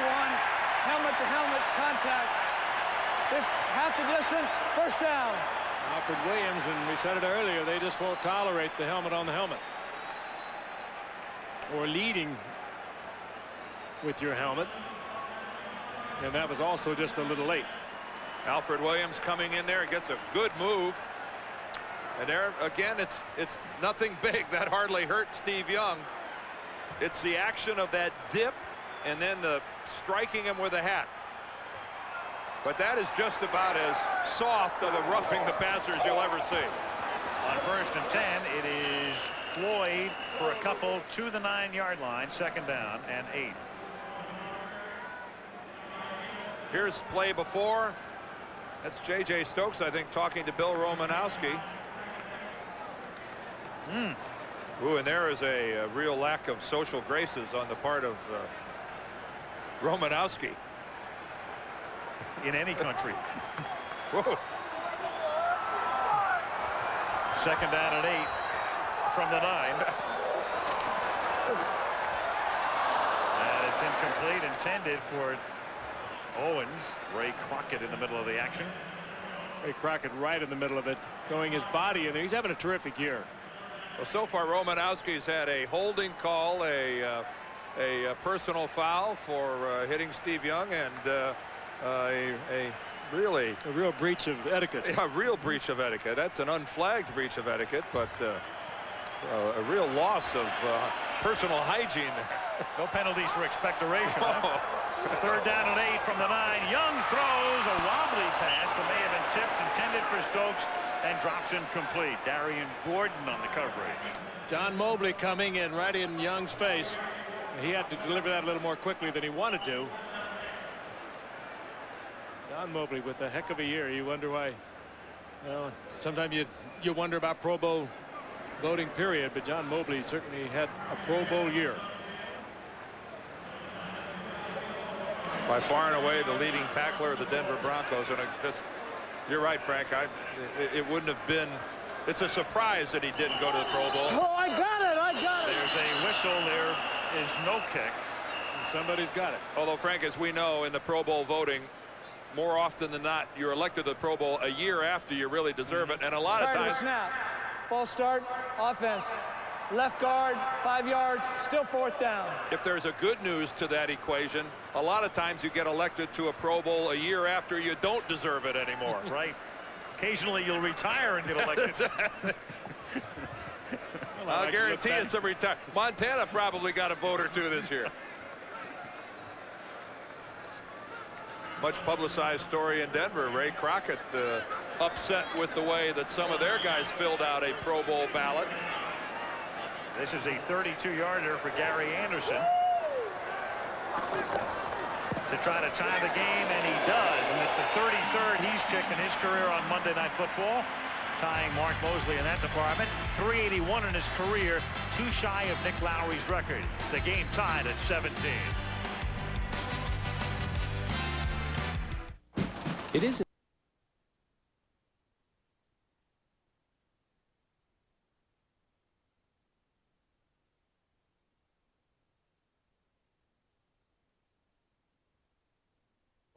The Home Depot, America's home improvement coach, and Budweiser, 5 generations of brewing excellence. Back in San Francisco, high above Embarcadero Center. And back to 3Com Park where the game is tied. And Tommy Thompson to kick off. And Vaughn Hebron, who will do everything now. Feature back, run back man, brings it back to the 24-yard line. Elway coming out for the offense. 6:48 left in the third. A good one in the Bay Area. Tied at 17.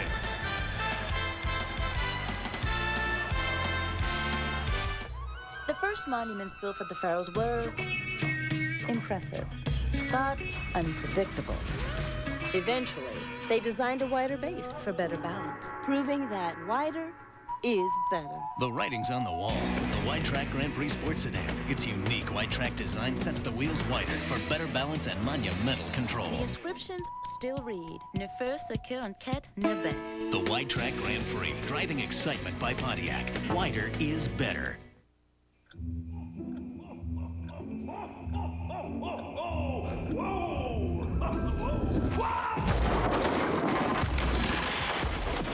Know someone who could use a nice home improvement gift? Come to the Home Depot. You'll find everything from convenient gift certificates to this 93-piece mechanic set from Husky. At only $54.97, it makes a great gift. It's all at the Home Depot, the toy store for big kids. Holiday greetings from Budweiser.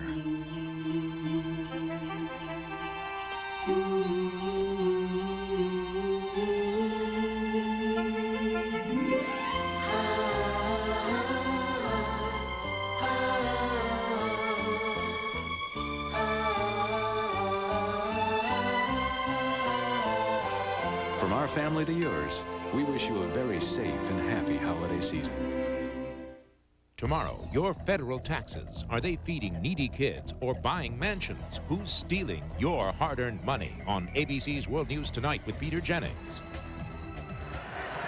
Golf this Saturday on ABC with the times reflected at the top. Wendy's 3-Tour Challenge. Stars from the PGA Tour, the Senior PGA Tour, and the LPGA Tour, including Jack Nicklaus on hand for the Wendy's 3-Tour Challenge this Saturday right here on ABC. And we go to Miami. Huge one next Monday night. Patriots, Dolphins. A lot at stake. From the 24-yard line with the game tied, John Elway on first down. Good protection, guns it over the middle. It is caught by Rod Smith, his favorite target. First down up at the 41-yard line. Elway going down again. Staying in there until his receiver breaks open, but he knew he was going to get the shot, and he did. When the 49ers coming with a blitz and the Broncos effectively picking it up. Six 49ers coming on the pattern, and even though John takes a hit, his guys formed enough of a pocket in front of him. He got a good look downfield and made the completion. If they continue to pick up the 49er blitz like that, that's going to be a problem for their secondary. Juan Everett with a nice block there to pick it up, and that is picked off by Merton Hanks. And Merton Hanks down the sideline, cuts it back upfield into the end zone. The sixth interception of the game. That was another blitz by the 49ers. And John had to rush it. And John had to throw that, did not even see Hanks. Hanks absolutely free, just looking into the eyes of Elway. Steps in front of it, and he's gone.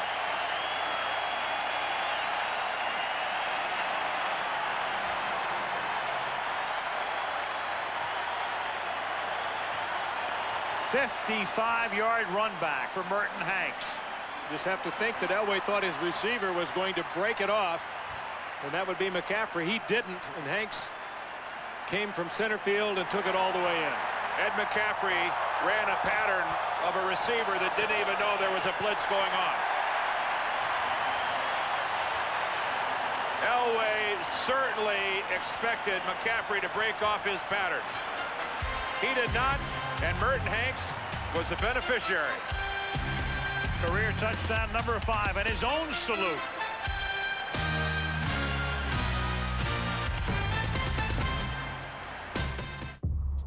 Recent reports of UFO sightings in the skies of Fulton County have caused... Our trouble, son? Yeah, I was just on the internet and... You get the internet on that phone? Yeah, email, stock...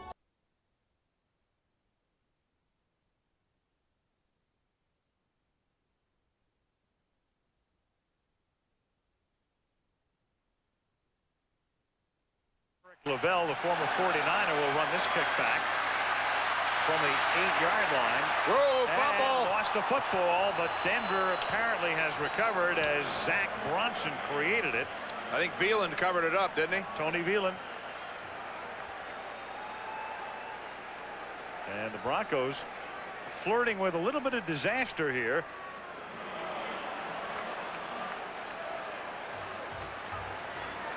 In terms of his... He loses the football, but Veland covers up. If they lose tonight, not only do the 49ers clinch home field throughout the NFC playoffs, but a Denver loss means Kansas City clinches home field throughout the AFC playoffs. Pat Bowlen, the Bronco owner, looking on. I think Lamar Hunt is looking on as well. Very much so from the 25-yard line. Hebron for a 3-yard pickup up to the 28-yard line. Time now for our Monday Night Football fact presented by Prudential. Who is the only player in history to catch touchdown passes from Joe Montana, Steve Young, and John Elway? And the answer is... It's not easy. Mike Sherrard. It started with Dallas, didn't it? He did. 49er and Bronco and Cowboy and Giant, former UCLA star, whose career was limited somewhat by 2 major leg injuries. Elway throws off balance, and that's incomplete. Well, three straight blitzes now by the 49ers against Elway. And they're getting into his face. Well, the first McCaffrey didn't sync up on the last one, and it cost them 6 points. It's been very disruptive.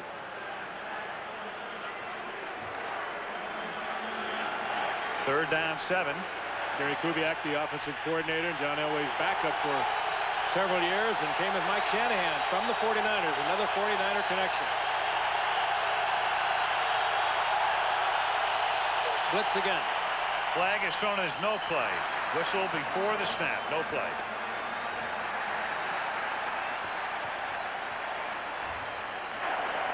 Prior to the snap, false start, offense, number 77. 5 yards, still third down. Tony Jones. Well, all that movement can be very disruptive. You're seeing out of the corner of your eye the movement of the cornerback or linebacker, the shuffling of the defense. Well, and you're going on a silent snap count.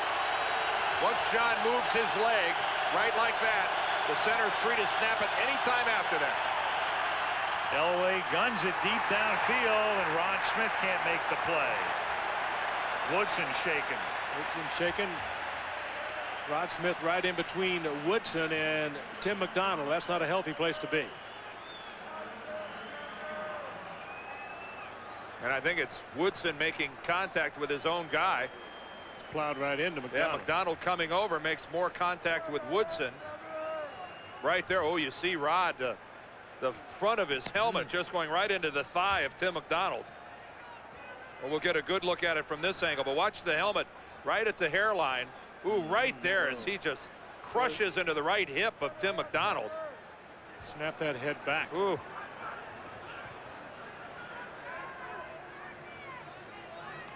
Ooh, that is really ugly.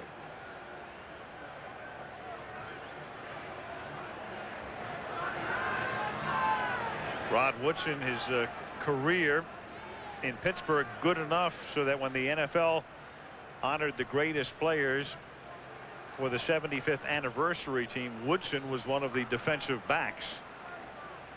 And everybody thought he would end his career with the Steelers, but as so often happens these days, under the salary cap, not agreeing on a contract, and the 49ers have become such a, as Steve Mariucci puts it, a veteran-friendly organization. And one of the veterans they were very friendly to was Rod Woodson.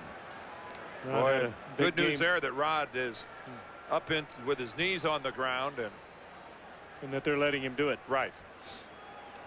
Had a big game against New Orleans early in the season. 3 interceptions, and ran a fumble in for a touchdown. But they continue to look at Rod Woodson.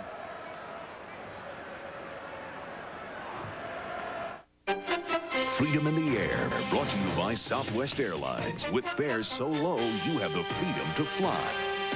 In Week 13, 1988, the Seahawks faced the Raiders in a divisional showdown. Stay tuned to see who won the West.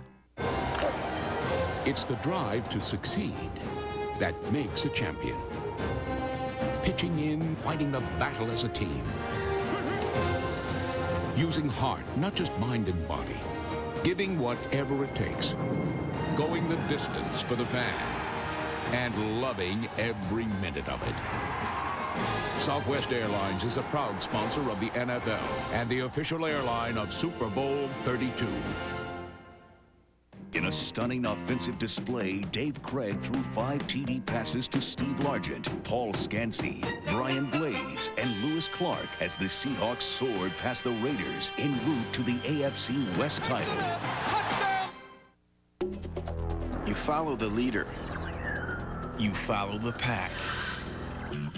Then you get a Katera. Suddenly, you don't follow anything.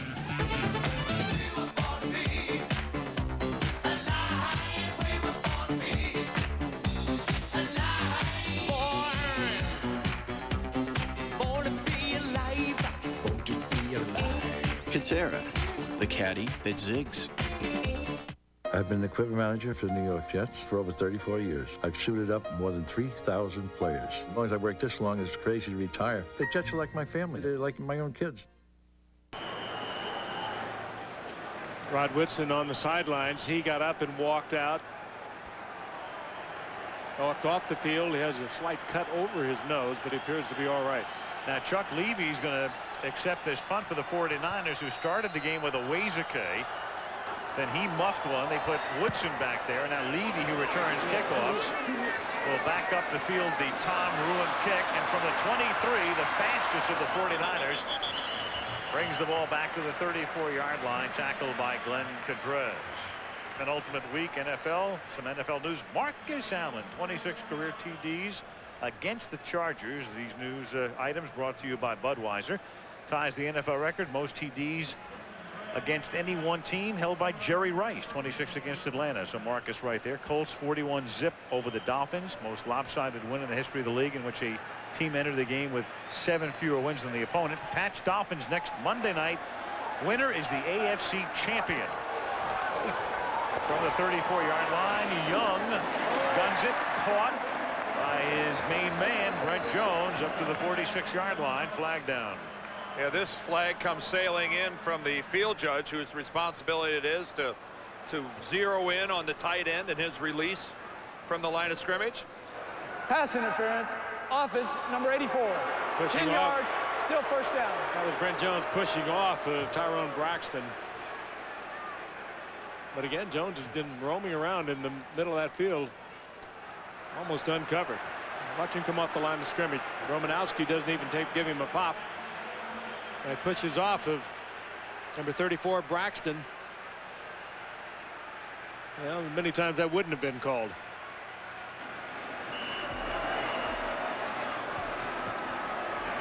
Makes it 1st and 20. I don't know whether he'd be Oscar or Felix.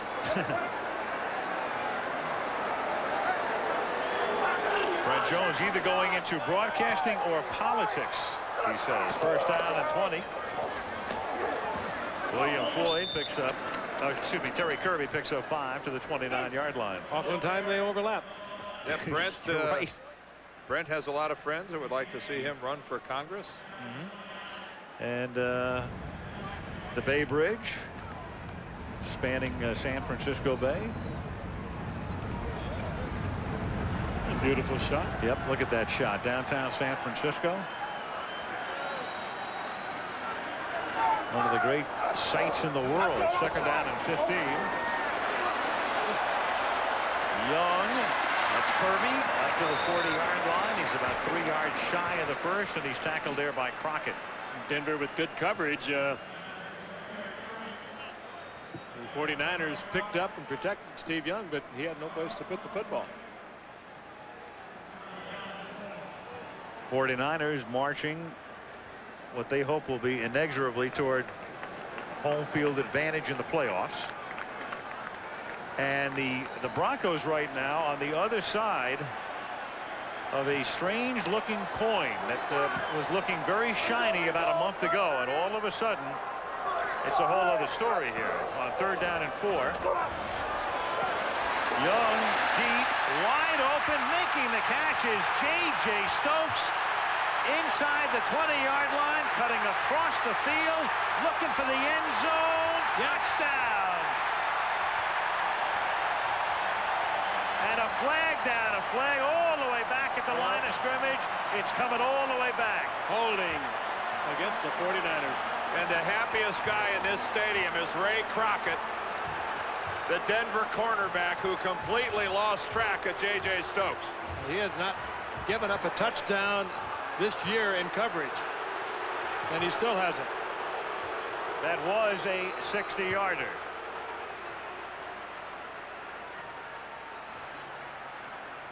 And that evaporates on a holding call.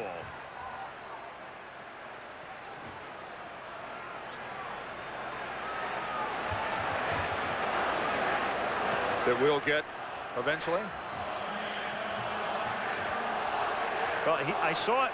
Luckett was announcing it, but it didn't go out over the stadium PA, and we didn't pick it up. Well, he gave the signal for holding. He was it Chris Doleman, the center, 67? Could well have been. Could have been. Should have been. Holding Keith Traylor, so it's 3rd down and 14 instead of the touchdown. And Young goes, and that one is caught by Owens, and Owens has a first down to the 47-yard line.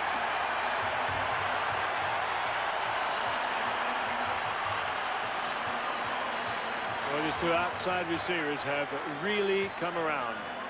Again, that holding call was against 67, Chris Dalman. We'll look at it again, and this was nothing. This was a total takedown. But again, a look at Owens across the middle, where the 49ers have worked so effectively this evening. Darian Gordon following Owens across the formation, just too late to react and get in on the play. And a rare 49er running play. William Floyd for 3.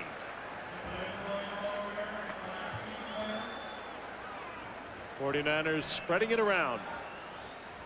6 different receivers connecting up with Steve Young. That's their offense. That's a lot of production. Last week, Young's first 7 pass completions were to 7 different receivers. So spreading it around, that's become the 49er mantra this year. 2nd down and 7 from the 50-yard line. Young rolling, throwing.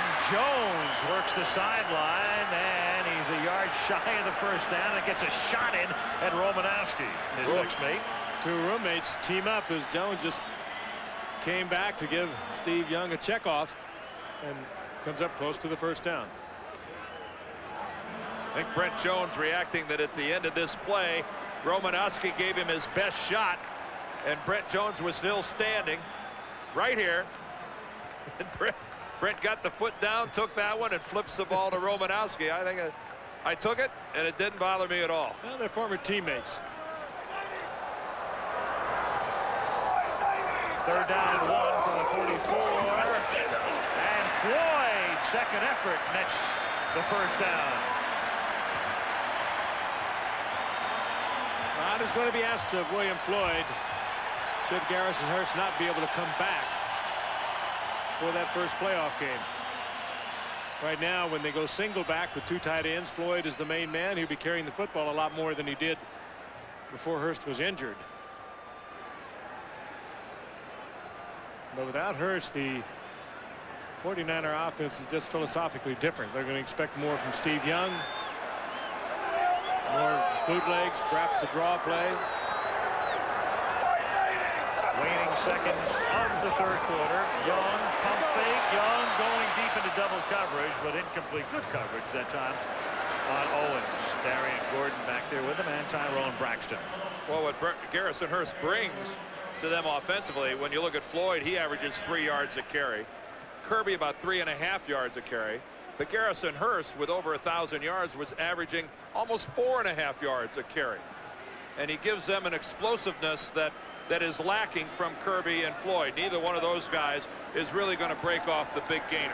He's their Terrell Davis. Yeah, by far and away the fastest guy is Chuck Levy, but he's really not much of a threat from the line of scrimmage.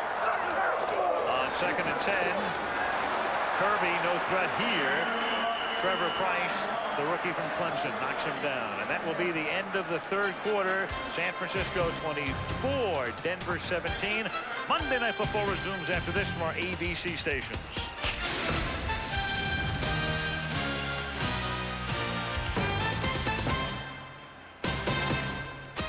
Are you ready for the Bears? 1,500 pounds, 10 feet tall, and he wants you for dinner. There was a human life in danger. This is No Game.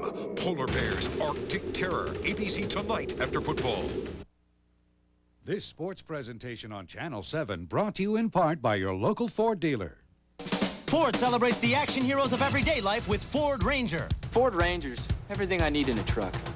Get everything you need. Ranger XLT just $199 a month for 24 months with only $500 down. It gets the job done. Or if you prefer a 4x4, the Ranger's a perfect vehicle. Tough, good looking. Ranger 4x4, maxed out loaded, just $229 a month. Best around. See your California Ford dealer. Tell them you're an action hero. California Action Heroes. It's the next thing.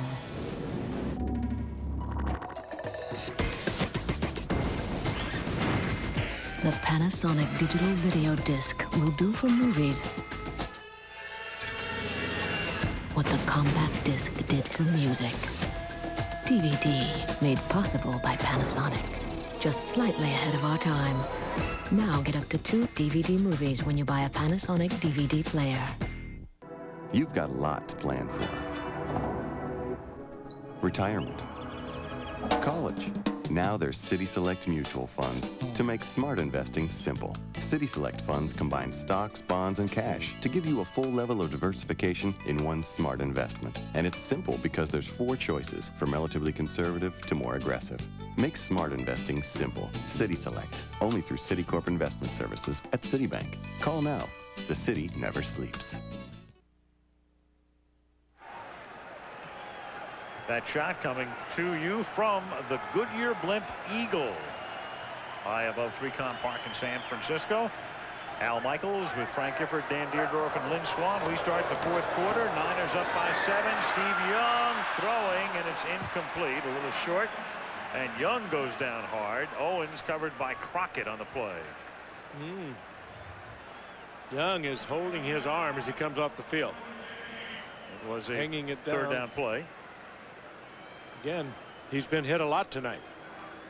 It's hit right on that left shoulder. It looks like he got hit on the elbow. It looks like his elbow might have made contact with the helmet. Trevor Price made him pay one, and the 49ers will punt. Darian Gordon is back to receive. Tommy Thompson to put it in the air. Angles it to the near corner. Drops it inside the 5, but it just does bounce into the end zone. And the Broncos take over at the 20. 14:44 left in regulation. Steve walking it off. His team up by a touchdown. Okay, Bongo, wave. Bye-bye. Bye-bye. Come on, he's never gonna get it.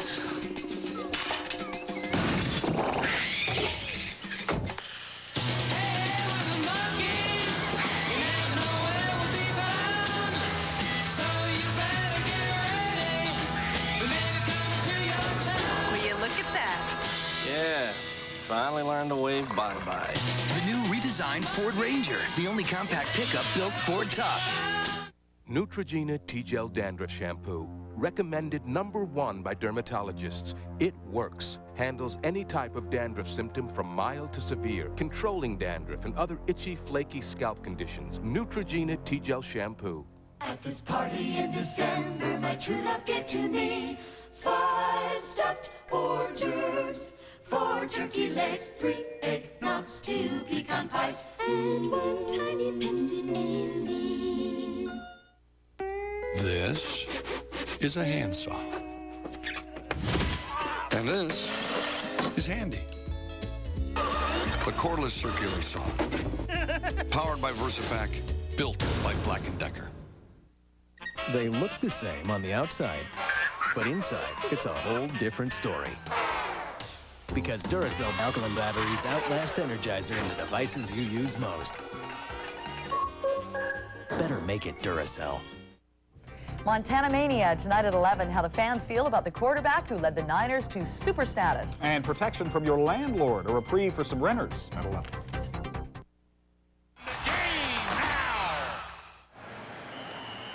Well, as our season winds down, we turn it over to the entertainment division in 3 weeks, and that's your lineup in 3 weeks. America's Funniest Home Videos 2020, and the practice will be the Monday lineup on ABC.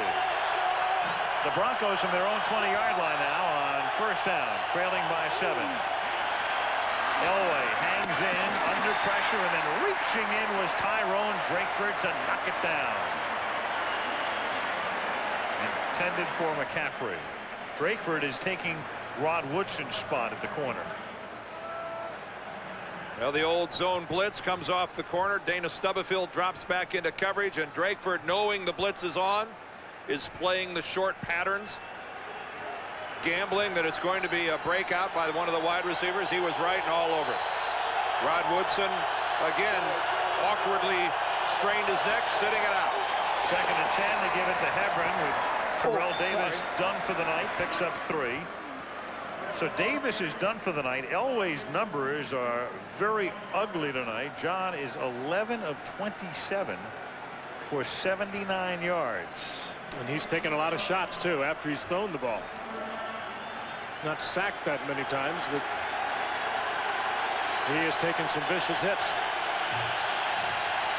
3rd down 7 now from the 23. Comes the blitz again. And they convert. Big conversion. Caught by Smith. And a big gain all the way to midfield. He's out of bounds at his own 49.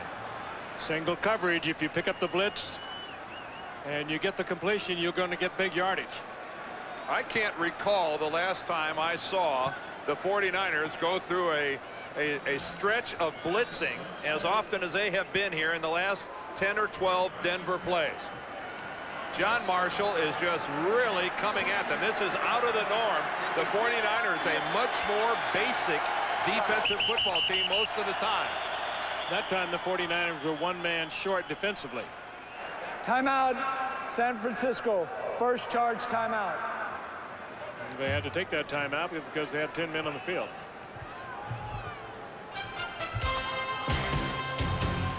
.48 left in the 4th.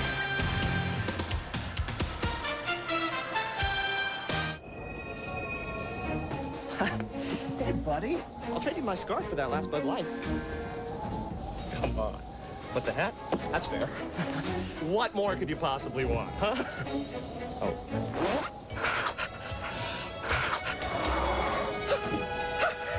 You got a raw deal. For the great taste that won't fill you up and never let you down. I never said it was the last one. Make it a Bud Light.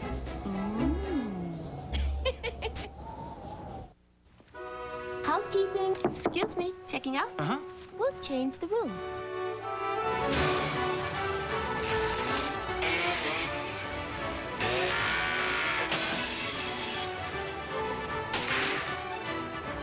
Holiday Inn hotels are undergoing a $1 billion renovation to make every Holiday Inn as good as the best Holiday Inn. Oh, you're back. Your toothbrush. That means we're changing a lot more than the sheets. Holiday Inn, on the way. Ford celebrates the action heroes of everyday life. You know who you are. You deliver the crew and haul the feed. You load the logs. You stack the iron. And you secure the cargo. Cars and trucks for California action heroes. See your California Ford dealer. Dharma's Christmas, spending it with Greg's family. Hi, I'm Dharma. So did you marry Greg for his money? Oh, well, open hostility. It's all ABC Wednesday. The Denver Broncos at their own 49-yard line, trailing by 7. 1st and 10 after that 26-yard hookup. Elway to Smith on a 3rd down play. Hebron tackled in the backfield. Bryant Young. Boy, it's been a tough year for Bryant Young. He has just been bothered by an ankle and a foot all season long, has really never played the way he played last year, and that's just an all-out sellout. Talk about getting upfield and trying to disrupt things. Looks like he's getting healthy just the right time, Dan. Yeah, hopefully he's getting back close, but this is a game that Steve Mariucci said he wouldn't be playing tonight if Green Bay would have lost. Green Bay keeping the pressure on the 49ers, forcing Young to play.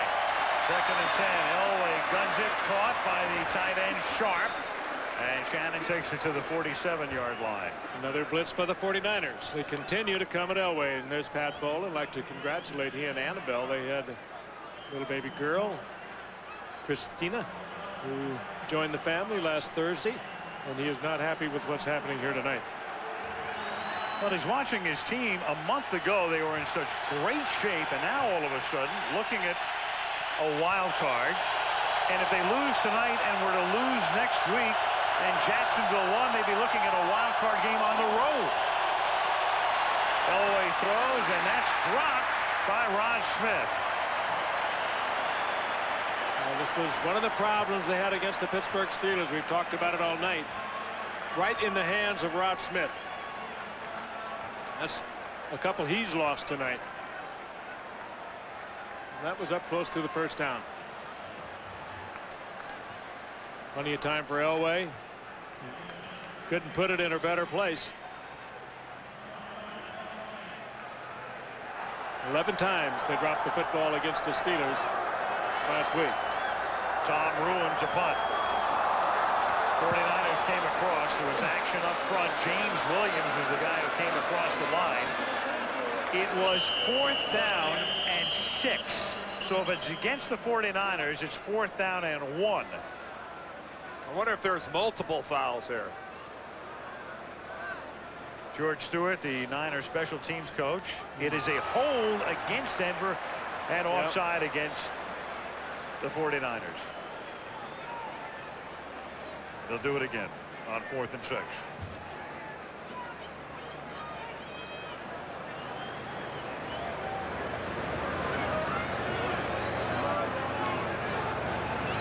Rick Dennison, the former Bronco linebacker, now the coach of the special teams.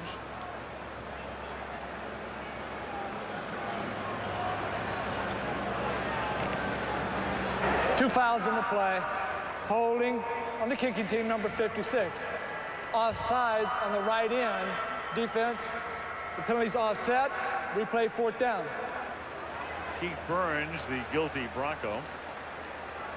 James Williams for the 49ers. Since '78, when the NFL instituted buys for teams, 100 teams have played in that first round, and only 3 have gone to the Super Bowl. And the Broncos looking squarely into the face of those numbers right now. And as we say, in a worst case scenario, a road wild card game. That's holding again.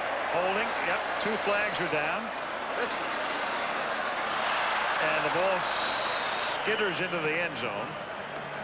Anthony Lynn of the Broncos. To call this a hold is to be very kind and generous. Anthony Lynn guilty of an all-out tackle right out in the middle of nowhere where everybody could see it.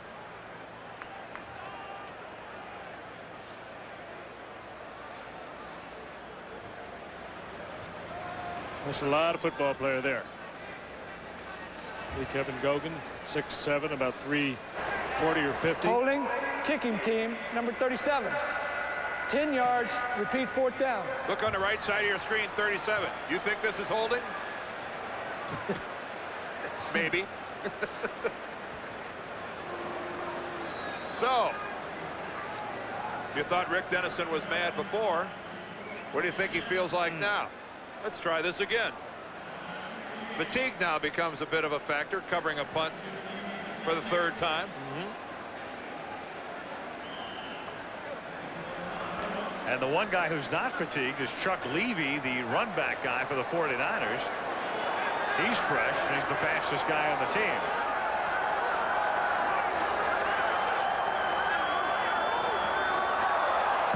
Another flag. Levy at the 7. Oh, another flag on the run back. Well, certainly a block from behind by the 49ers. That was pretty obvious.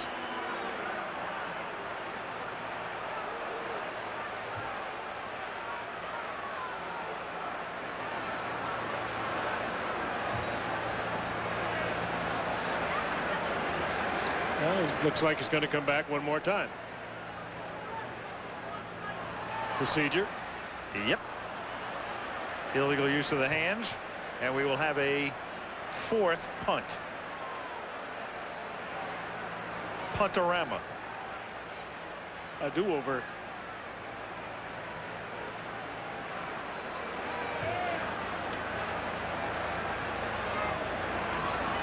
All right, Phil, let's get it going. Illegal formation on the offense for 6 men on the line of scrimmage. Illegal hands to the back on the receiving team, number 51. This occurred after the change of possession. By rule, San Francisco retains the ball after their penalty, 1st down. Thank you. Yes. Only 3 punts. An unexpected break. Terrible field position for the 49ers. So even after all the Denver mistakes, it still works out for the Broncos. Okay, Bongo, wave. Bye-bye. Bye-bye. Come on, he's never gonna get it.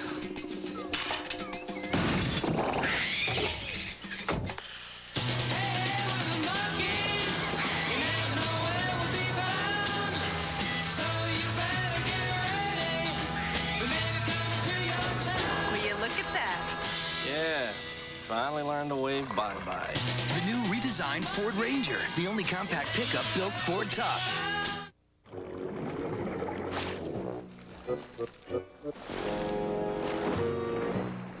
Tired of carrying all that heavy water around every time you vacuum the wet basement? Get the new Shop Vac QPV, the quiet vacuum that sucks water from one place and pumps it to another. Because you've got better things to do than lug water around. Shop Vac, the only thing more powerful is our name.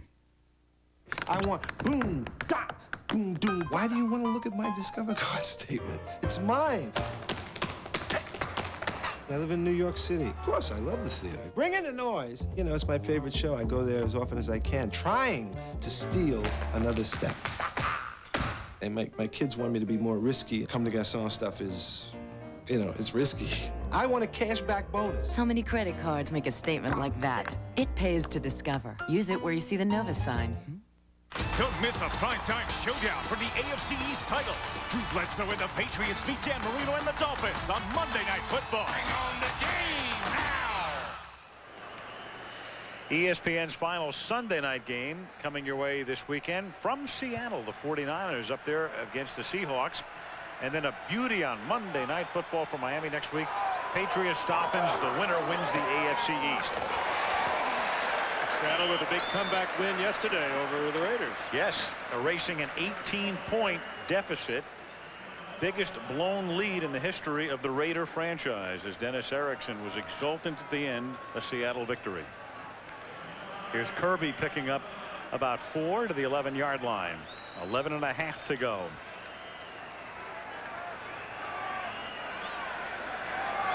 '49ers second down and 5 from the 12-yard line. Young, and that's incomplete. J.J. Stokes, the intended receiver. Monday Night Football is being brought to you by Ford Explorer, because the world is too big to be left unexplored. Black & Decker. All the new cordless power tools, powered by VersaPack, built by Black & Decker. Pepsid AC acid controller. You can be heartburn free with Pepsid AC. And Holiday Inn Hotels, we're making every Holiday Inn as good as the best Holiday Inn. Well, none of those people in their vehicles are folks that have left the stadium with only a touchdown lead. Nobody's leaving this thing early. This game very much still in doubt. 3rd down and 5. Young surveys from the end zone and then throws it away. Nobody open. Well, he was trying to go screen left, and Denver was all over it. So he very wisely threw it away. And it'll be good field position for the Broncos, or it should be. Rarely has a team benefited from as many mistakes in the kicking game as Denver did in that last possession. After 3 consecutive mistakes punting the football, they end up pinning the 49ers at the 7-yard line. The 49ers do absolutely nothing with it. And now the Broncos are going to come out of this, if they handle the punt cleanly, with pretty good field position. Joe Montana looks on. Tommy Thompson to kick from the end zone. Darian Gordon, one of the best ever at running back punts, won't have the opportunity because the kick is a short one and dies in the bog at the 41-yard line. And the Broncos now have to be thrilled. Yes, not only thrilled, but also they're going to have to capitalize, because you're looking at a team that up until Pete Stoyanovich kicks a 54-yard field goal at the gun into the wind, appears to be solidly on its way to home field advantage throughout the playoffs, to a team that right now is going to have to win if they lose here tonight, next week, to host a wild card game. 38 game-winning drives in the 4th quarter or overtime in his illustrious career, as Elway out of the gun throws, and it's picked off by Lee Woodall. into Bronco territory. Lee Woodall taken down by Hebron at the 11. Did anybody get a hand on that ball? Or did he just throw it to Woodall? The 49ers came with no blitz, just a straight four-man rush. After a real high percentage number of blitzes coming after Elway, this is just strictly a straight rush and a zone drop. Yes, Dana Stubblefield. He did. Look at deflected, intended for McCaffrey, and right into Woodall's hands. Dana Stubblefield hit it with his left hand. If he's not having a big enough year with 15 sacks. And Elway caught in the traffic. Yep.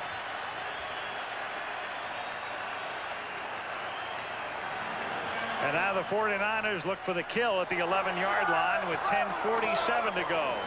William Floyd wrestles his way to the 8-yard line for a gain of 3. Trevor Price in on the tackle. Stubblefield, 15 sacks to lead the league. Amazing for an interior lineman. And he hasn't had a sack in the last 3 weeks. He had built up an early lead, and boy, just a really subpar night for John Elway, and just like that, you know, it's not a poorly thrown Elway ball, just unfortunate for the Broncos, tipped, and this is the result. 2nd and 7. Young tripped from behind. It was Alfred Williams saving what might have been a touchdown.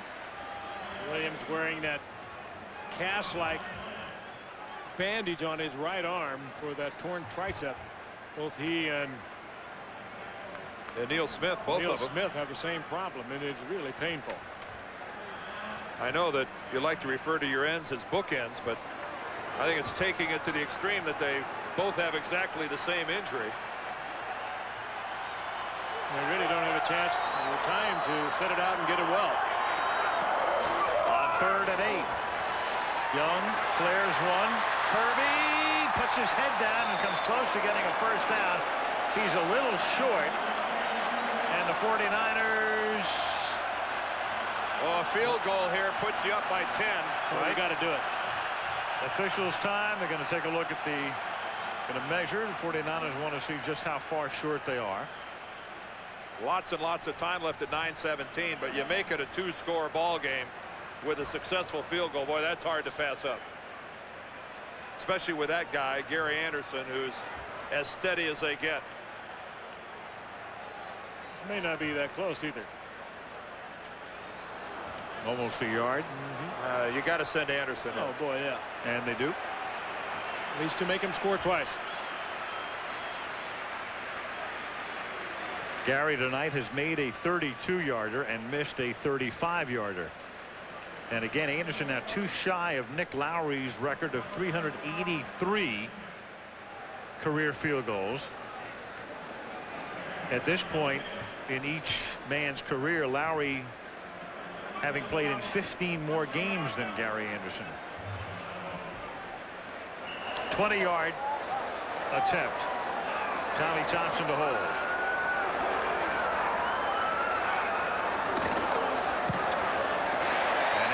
Puts them up by 10 with career field goal number 382.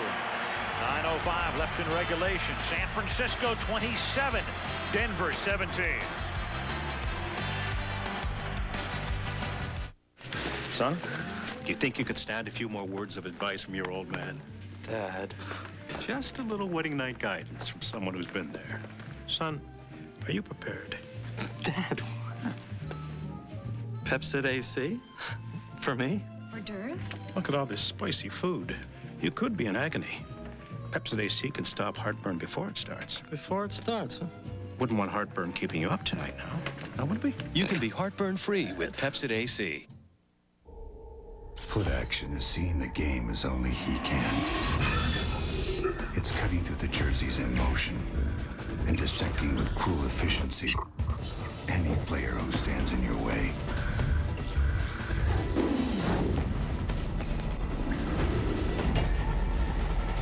It's also where you get the tools to break him down. Like the Nike Air Hype Up Tempo. action, there's foot action.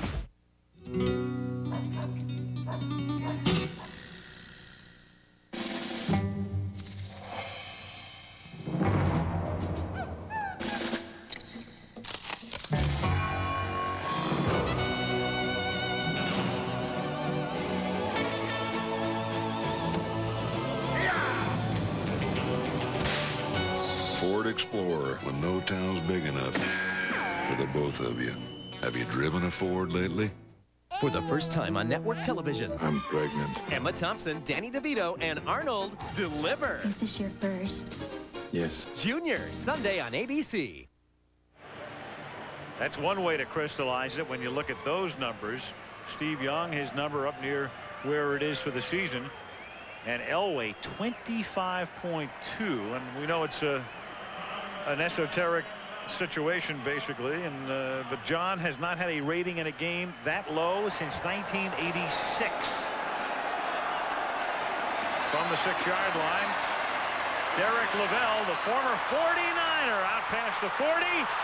Maybe Drakeford trying to run him down, and finally does at the 32-yard line. But that is exactly what the Broncos needed at this point in the game, to the dismay of George Stewart, the Niners special teams coach. We've got a Denver Bronco that's injured and down on the field back at the 31-yard line. 61-yard run back.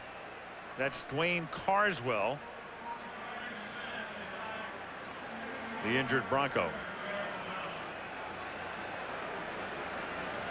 A couple of years ago, this man, Lavelle, was the #1 back for the 49ers. Had a lot of starts for the 49ers. Well, it was a combination of some good blocking at the beginning of this return, but then it's a case of Lavelle breaking 49er attempted tackles. And he broke about 3 of them on the way. Goodyear Blimp Eagle circling the moon. 1st and 10 from the 33-yard line.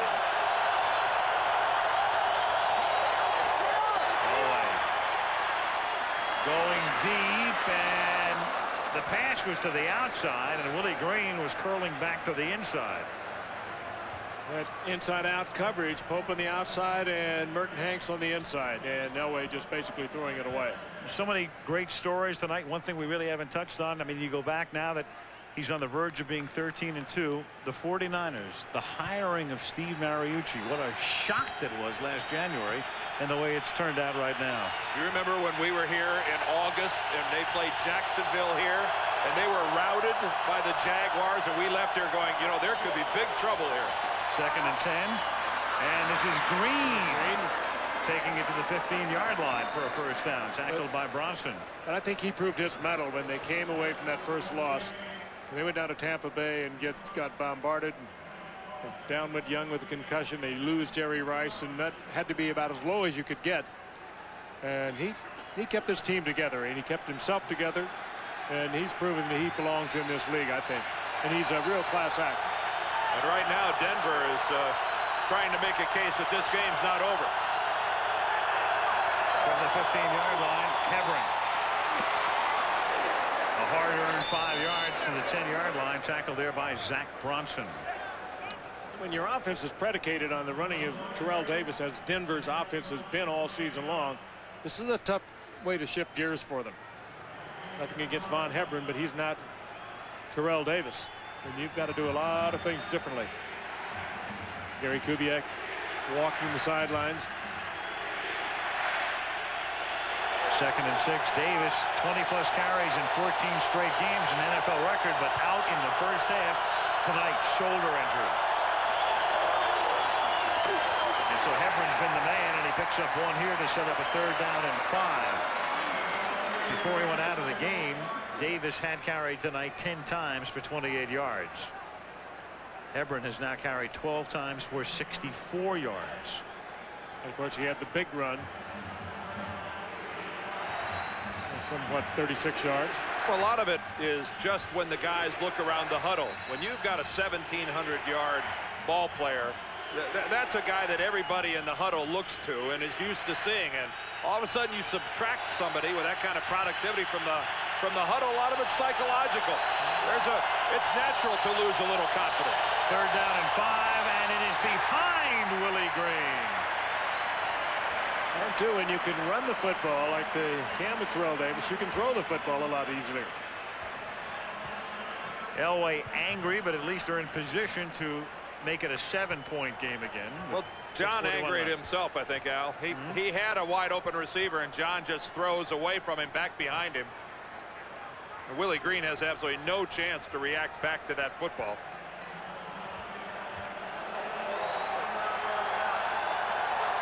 This is a 29-yard field goal attempt for Jason Elam. Tom Ruin puts it down, and the kick is wide.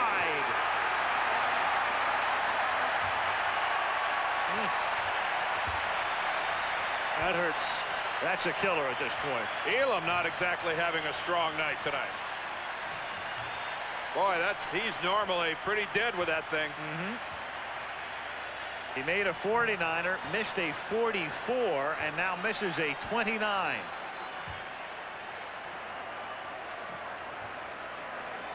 And with 6:37 remaining in regulation, the Niners are that far away from home field throughout, and that far away from giving Kansas City home field throughout the AFC. And I suspect that our audience in Kansas City is pretty big. I think you really have to give them a lot of credit for what they've done. They lose their starting quarterback, what, 6 weeks ago? They reeled off now 5 straight wins. Big wins. From the 20-yard line on 1st down. And this is Kirby. If this continues, the Broncos will be in a situation next week where they will either have to beat San Diego at home, and they'll be heavily favored to do that, or have Jacksonville lose to the moribund Raiders next week in Oakland. But if Jacksonville were to win and Denver were to lose, then Denver would have to play Jacksonville in the playoffs in Florida. In Jacksonville. And that is a scenario that nobody in Denver was envisioning 5 weeks ago. Impossible. 2nd down and 3. Young and Masker are taking the play clock down, and Floyd gets it out to the 29-yard line.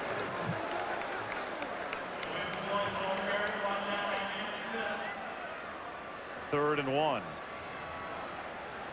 Steve Young, just a glance at the play clock, a guy who can take that all the way down. If he picks up the 1st down here, he really puts Denver in a bind because they need a couple of timeouts, and then they'll be forced to start thinking about taking timeouts on defense. Well, this is precisely the situation and why the 49ers have added so much muscle up front. Ray Brown at 315, Gogan at 330. This is not the old 49er line where a lot of finesse was necessary. They can muscle up if they have to. Young takes it down to 1 tick, and on 3rd and 1, it's Kirby, but the best laid plans go a little awry here because it's 4th down. Oh, you go with a delay. That's a wild call. That's not getting a chance to use your muscle. Well, I don't know, it's more like a draw play. Yeah. And, you're talking 3rd and 1. You're not. Denver's defense is certainly not thinking any kind of pass, so the draw loses a lot of effectiveness. That's not power football. That's a strange call. Yeah.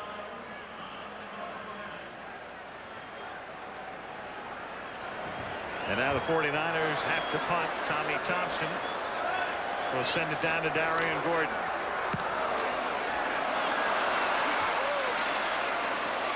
Gordon ran over and then lets it bounce, and it bounces out of bounds near midfield. Oh, he thought about it. Well, once again, Denver gets excellent field position. They have had 3 or 4 possessions here where they cannot complain about where they've started on the football field, and they've done very little with it.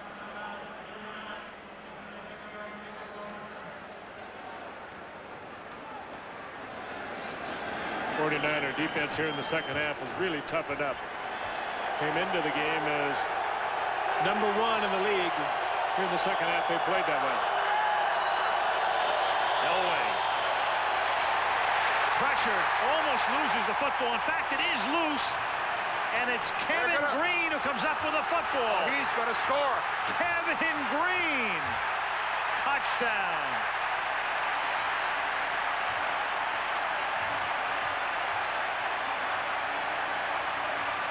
That ball just came out of the pile, and the whistle had not blown. Kevin had a hard time picking it up. Well, John couldn't find anybody downfield. He just could not find a receiver, couldn't pull the trigger.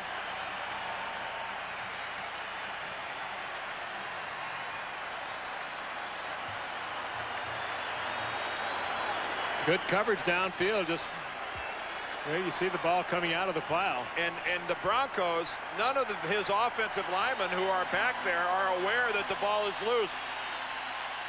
Only Harry Swain, number 74, is giving any kind of pursuit at all.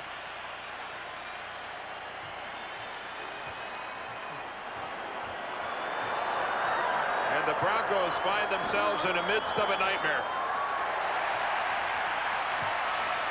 Point after by Anderson.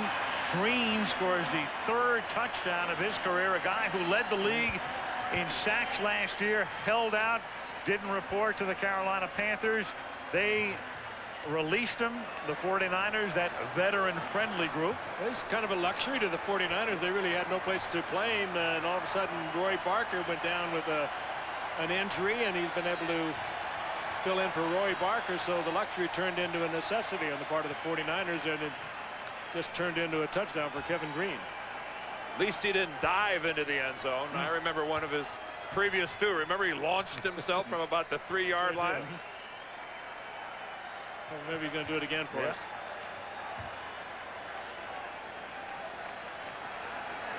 Well, Kevin giving the football to someone in the stands to hold for him, and Coach M says thank you. What a night for John Elway. John Elway, 14 of 34 for 129 yards. The 2 interceptions were huge. That play writes a finish to this one, the last one here. Well, he came in with what could have been his best quarterback rating of his career. Had he been able to been even close to his. Actually, the most accurate missile launched tonight was by Bill Romanowski. Broncos, until tonight, the Broncos had either had the turnover advantage in every game or been even. They were never on the minus side of the plus minus. There it is until tonight. Pick taken at the 5-yard line. Derek Lavelle brings it back up to the 30-yard line. Kevin Greene, what a character he is. The guy who was with the Rams and then the Steelers and then on to the Panthers, and this is what he does in his spare time. The great American bat. That's against Steve McMichael. Remember, the former defensive tackle for the Chicago Bears? Mongo. He has to escape the ring to recover. And boy, I love spontaneous wrestling like that. It's so pure. Elway throws, and that's incomplete. Tip, or might have been hit. 3:50 to go in the 4th. I don't know what that was. No. That was a let's get on the plane and go home to Denver and regroup and beat San Diego and see what start happens. all over again. If the Broncos win next week, they will host a wild card game, most likely against Jacksonville. 2nd down and 10 from the 30-yard line.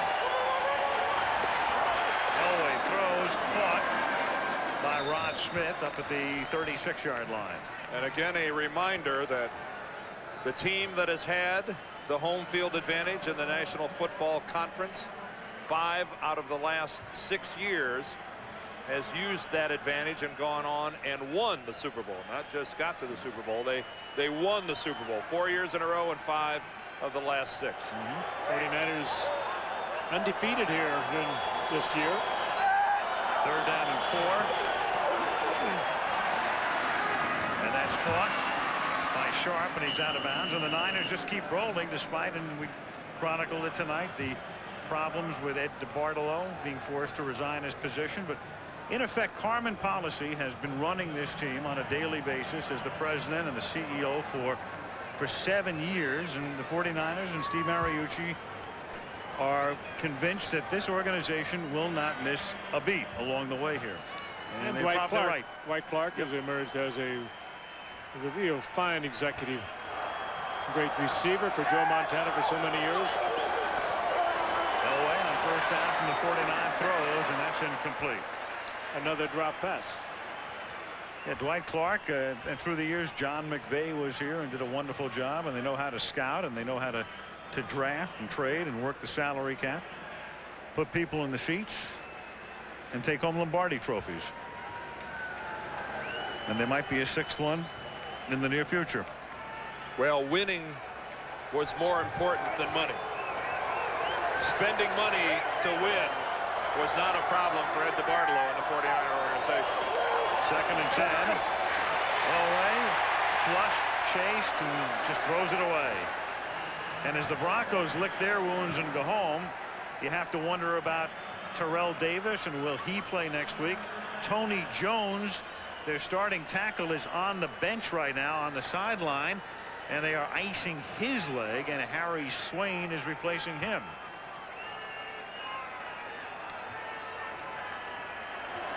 Now, some good news for Denver is that hopefully their starting left guard, Mark Schlereth, will be back starting to practice with the ball club. Maybe he'll be back. There's Mark right there. That he'll be back in time for the playoffs. That'd be a help. On 3rd and 10, that pass is too high. Intended for Rod Smith, and it's 4th down. Not a good sign. That knee wrapped, and I think we've got an injury downfield. I think Zach Bronson might be hurt for the 49ers. Bronson has made some plays for them tonight. It's more like a cramp, though, wouldn't you say, Dan? The way they grabbed his foot and are pulling it back. Lindsey McClain, the trainer of the 49ers, quickly there. Part of this field, very soft.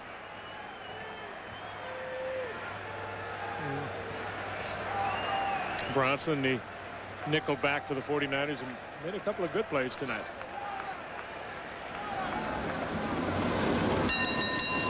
Halfway to the Stars and all the way to home field advantage in San Francisco. Rice Arona, that's a good sign on a night like tonight. Jerry Rice making his return to the lineup. Ray Seals, never mind. Race.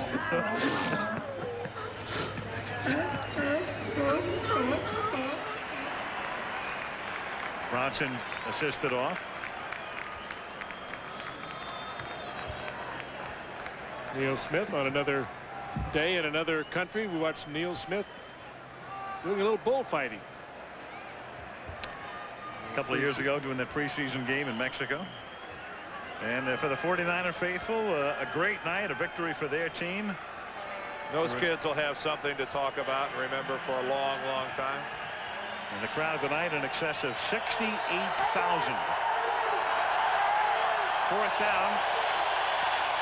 Broncos need 10 to keep the football on 4th down, and Elway throws, and that's almost picked off, and had it not been almost picked off, it would have been out of bounds anyway. Darnell Walker with the coverage on McCaffrey. Well, it has been a while since this Denver offense, and John Elway in particular, has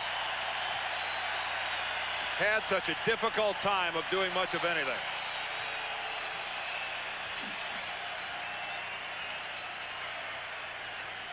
It's a desperation throw by John Elway there on 4th down. But with the exception of the Kansas City game on the part of the 49ers, this defense has been what has made this 49er team and has brought them to what is now a 13-2 record. #1 in the league. Came in tonight 2nd against the rush, 1st against the pass, and they have shown that. From the 50-yard line, it is Kirby. And Terry just falls down because he doesn't want to stop the clock. smart to keep it going. Well, Montana to Rice, you saw the sign. And when the 49ers in Super Bowl 24 in New Orleans faced these Broncos, well, it was Montana to Rice as the 49ers won their 4th Lombardi Trophy of the decade in a monstrous rout, 55-10. Along the way, Montana was the MVP in 3 of those 4 victories, and Rice was the MVP in the other. The 2-minute warning coming up from San Francisco. The Niners up by 17.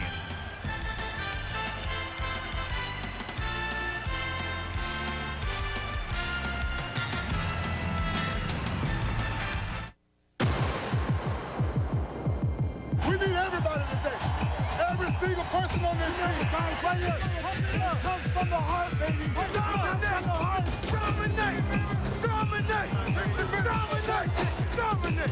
1, 2, 3. Dominate. Last in. Bring it on, baby. Sideline to the 35-30. He's gone. One clean time, man. One clean time, baby. I like it. You may not remember exactly when it first hit you, Turn it up about 10 notches now. but somewhere along the way you felt it. Contain now. Contain the passer. And you knew. Get in there, baby. Oh, let's go, baby. Let's go. Yeah, lock it down, baby. Lock it down. Feel the power.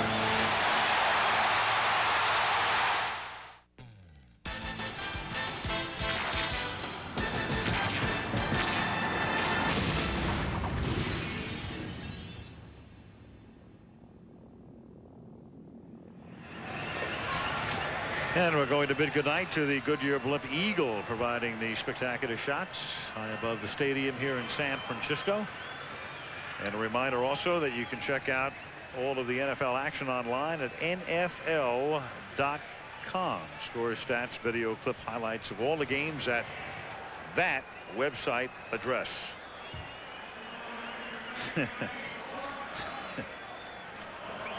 Montana to Rice accounted for 55 regular season touchdowns for Jerry Rice out of his unbelievable 154. That's just the regular season. 49ers now can pretty much run the clock out unless the Broncos want to stop it. 40-yard line. That is Terry Kirby. And we can tell you that as we wind down our season, tonight's game produced by the great Ken Wolf and directed by the great Craig Janoff. The adjectives clearly apply. Joe Chavo, our technical director. Ben Harvey is our associate producer on a week in, week out basis. Our AD, as they say in the business, is Jaime Bravo. Scott Silverman, Claude Phipps, and Hal Schmitz, making sure the sights and sounds come out of San Francisco. Chris Pfeiffer and Bill Boland, who do all of the work, grunt and otherwise. Our director of information, Steve Hurt. Kim Bauer up here in the booth with us. Our statistician, as always, is George Hill of Puyallup. And our spotter is the one and only Malibu, Kelly Hayes.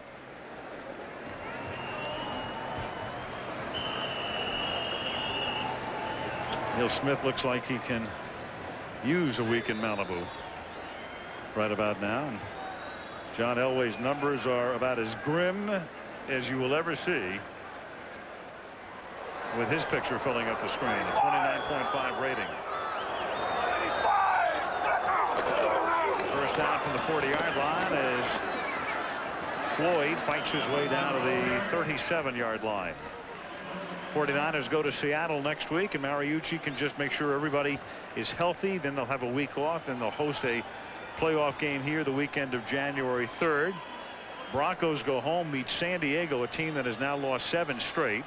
And they'll have to win or have Jacksonville lose to Oakland to make sure they have a playoff game at home. And the AFC now belongs to the Kansas City Chiefs. And if you want to go somewhere, you got to go to Arrowhead, and you have to beat them there. And what a beauty we have coming up next Monday night. Going to be great. Remember, if the Jets win next week, if the Jets beat Detroit, the winner of our game next week to the playoffs as the AFC East champion, the loser goes home. And even if the Jets lose, the winner of that game will host a wild card the following week, and the loser will be the road team. Steve Mariucci is now 13-2 in his remarkable rookie year. And what you have to think about right now, Al, is when you look at the 49ers, and we've seen the Packers all year, is anybody over in the AFC the equal of either one of those two ball clubs? It's been NFC domination for a long time, and I'm not so sure that we're close to seeing an end of it. Well, the Chiefs can say, but we knocked off the 49ers 44-9 a couple of weeks ago. We'll find out. Steve Young getting ready. Lynn Swan's going to chat with him when we come back to San Francisco, where the Niners have done it again, 34-17.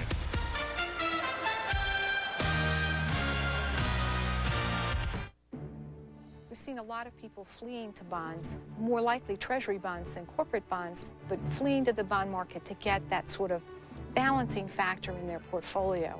Most of our portfolio managers have been in the bond market for quite some time. That heavier experience is clearly going to give our customers an edge. You want to talk to your financial advisor. They know how you respond to different market conditions, and they can give you some advice as to where you should be putting your money to work. Excuse me, did you know 4 out of 5 Sprint PCS users prefer its clarity to cellular? Let me look at this. This is sweet. Is it clear? Very clear. Oh, yes, you are a naughty person. Yes, I can hear you. Ah. Oh, oh, oh. Santa, have you seen the new Sprint PCS phone? Buy one now and get rates as low as 10 cents a minute, anytime. Buy. I said buy the phone. He took it. With Steve Young here. Steve, a very good night for the 49ers. You completed a rare double, undefeated in your division, undefeated at home, and a long way from that Tampa Bay football game. A long way, and it seems like it's been 2 seasons or 3, but we're here at the end of the season. We got the home field. We got to come through San Francisco. We got all that we want.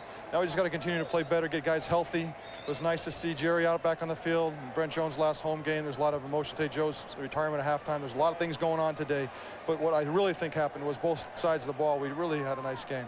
You had a very nice game. The defense played extremely aggressive today. But tell me what it meant to this team emotionally and to Jerry Rice to play in this game. Right before the game, Merton Hanks stood up and said, you know, look at one of the greatest players of all time fighting to get back to play with us.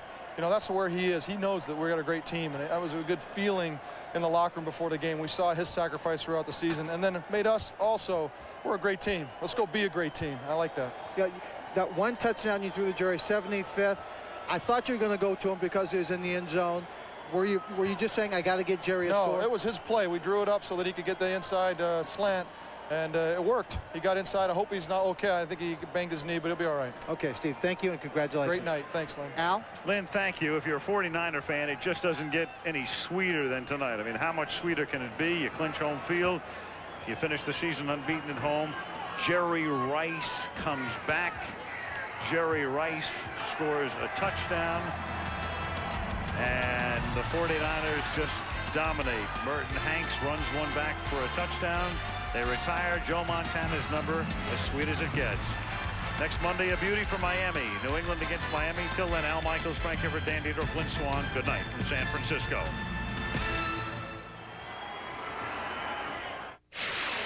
Saturday on ABC Sports, Jack Nicklaus, Phil Mickelson, and Annika Sorenstam lead 3 teams from the PGA Tour, the LPGA Tour, and the Senior Tour. It's the first day of the Wendy's 3-Tour Challenge. ABC Sports is online on AOL, keyword ABC Sports. Later, stay tuned for your late local news, followed by ABC News Nightline and Politically Incorrect.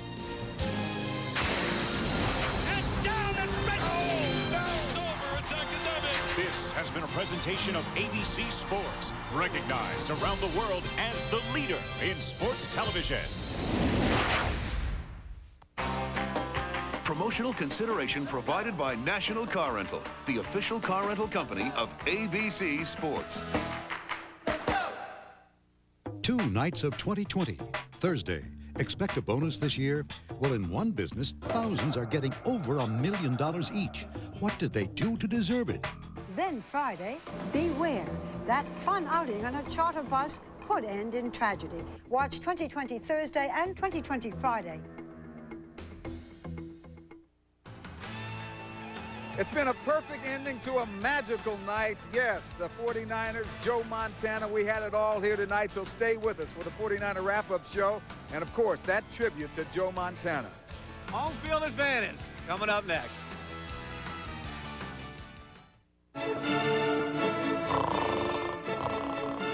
Hey, big guy, it's almost that time. All right, I better recheck that list.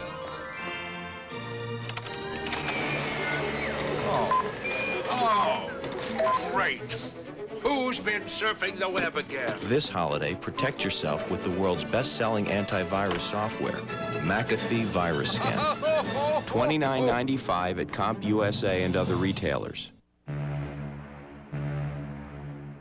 It's common sense, really, that you should be able to communicate with whomever you want.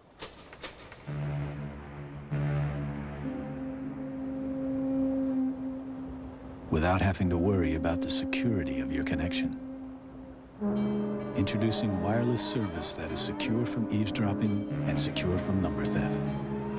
Sprint PCS. It's the clear alternative to cellular. You have it, or you don't. Large screen TVs. Who's the brightest of them all? Hitachi Ultravision. The world's brightest picture. Hitachi's exclusive new super bright lens technology. Magic focus that brings colors together. Exclusive Hitachi technology. Trust what you see? Ultravision has it. You got the picture, kid. Or is it the picture? Or is it Hitachi Ultravision? Word association. I say craftsman, you say tools. I say orchard. Where you'll find the Craftsman 55-piece mechanics tool set is just $39.99. Orchard, one-stop holiday shopping. If there are aliens out there, are they smarter than us? What Americans believe at 11.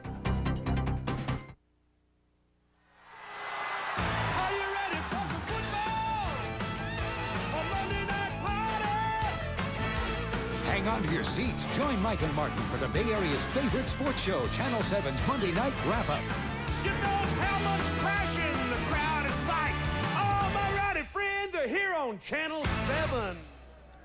What a special night here at 3Com Park. The 49ers winning 34-17 over the Denver Broncos. And as I said, a special night because it had the magic of 81 in the catch. It had the magic of Super Bowl 23 in the drive because the man himself was here, Joe Montana, in a special ceremony, retiring his jersey here, number 16, taken off the shelf for good as his Niners clinched home field advantage throughout the playoffs. It was just outstanding, Mike Schumann. It was, you know, you went back in time a little bit, you know, and then we brought Jerry Rice back to the future. It was just everything here tonight, and these people are still enjoying it. And as I said, Joe Montana in the special ceremony at the half, retiring his jersey along with the Hall of Fame coach Bill Walsh and Eddie DeBartolo, the owner. We'll see a little bit of that because later on, right after the football wrap-up show, the Niner wrap-up show, we're going to show you in the entirety, the entire ceremony at halftime of retirement of Joe Montana's number 16. It was not shown in its entirety at the half. We just saw a part of it, so please stick around. It is something that you won't want to miss. The 49ers winning it in a different way here. That Joe Montana, of course, always seemed to do it with offense, but it looked like the defense really stepped up to win this game. Well, the top-ranked defense in the National Football League showed up tonight. Mert Hanks was a big play. Kevin Greene at the end of the game. And the offense, I still have concerns about running the ball as they get to the postseason, but they did it with the pass. Jerry Rice comes back like he hadn't missed a day, and I was impressed with that. Although he has a bruised knee, we'll find out a little bit more of that. Well, that was the key. Jerry Rice, I mean, you expected him to have a cameo appearance and just kind of trot out and honor Joe Montana. No, this guy came up and stepped up big. Let's see the highlights. The first half, it didn't take long for Jerry Rice to get involved. This is the third play of the game. He was a decoy. He cleared deep as Terry Kirby would take a screen pass and go 35 yards. This drive, though, would end with a missed field goal. Well, the Niners maybe a little bit keyed up early in the game. First punt of the game, Ihane Awezike would miss the punt. He's drilled by John Mobley, and Dedrick Dodge, a former Niner, would recover on the Niners' 6-yard line. And 2 plays later, Terrell Davis bulled over from the 4. The Broncos converting the golden opportunity for a 7-0 lead. Second series, Jerry Rice would get his first reception in 15 weeks. He would get hit hard, but JR would get up quickly. 16-yard reception. It was 10-0 Denver, though, after the first quarter. Now, the Niners would get it going on their 4th possession. Steve Young leading a classic 92-yard drive. It was the old guys. 22 yards to Brent Jones, his final regular season game. And on 3rd and 8, Jerry Rice with a clutch reception of 10 yards for the first down. As I said, this was no cameo appearance for JR. And then the improbable of improbables. 2nd and 6 at the 14, Young, believe it or not, to Jerry Rice at the goal line. He is creamed by 2 Broncos, but it's a touchdown. JR is not only back, but he's going to help him win the ball game, 10-7. He did get a bruised knee on this play and did not play in the second half. The Niners' next series is a 65-yard drive. 2 big chunks on receptions by Brent Jones, 16 yards, and this 24-yarder. And Terry Kirby would cap the drive, going over from the top, from the 1.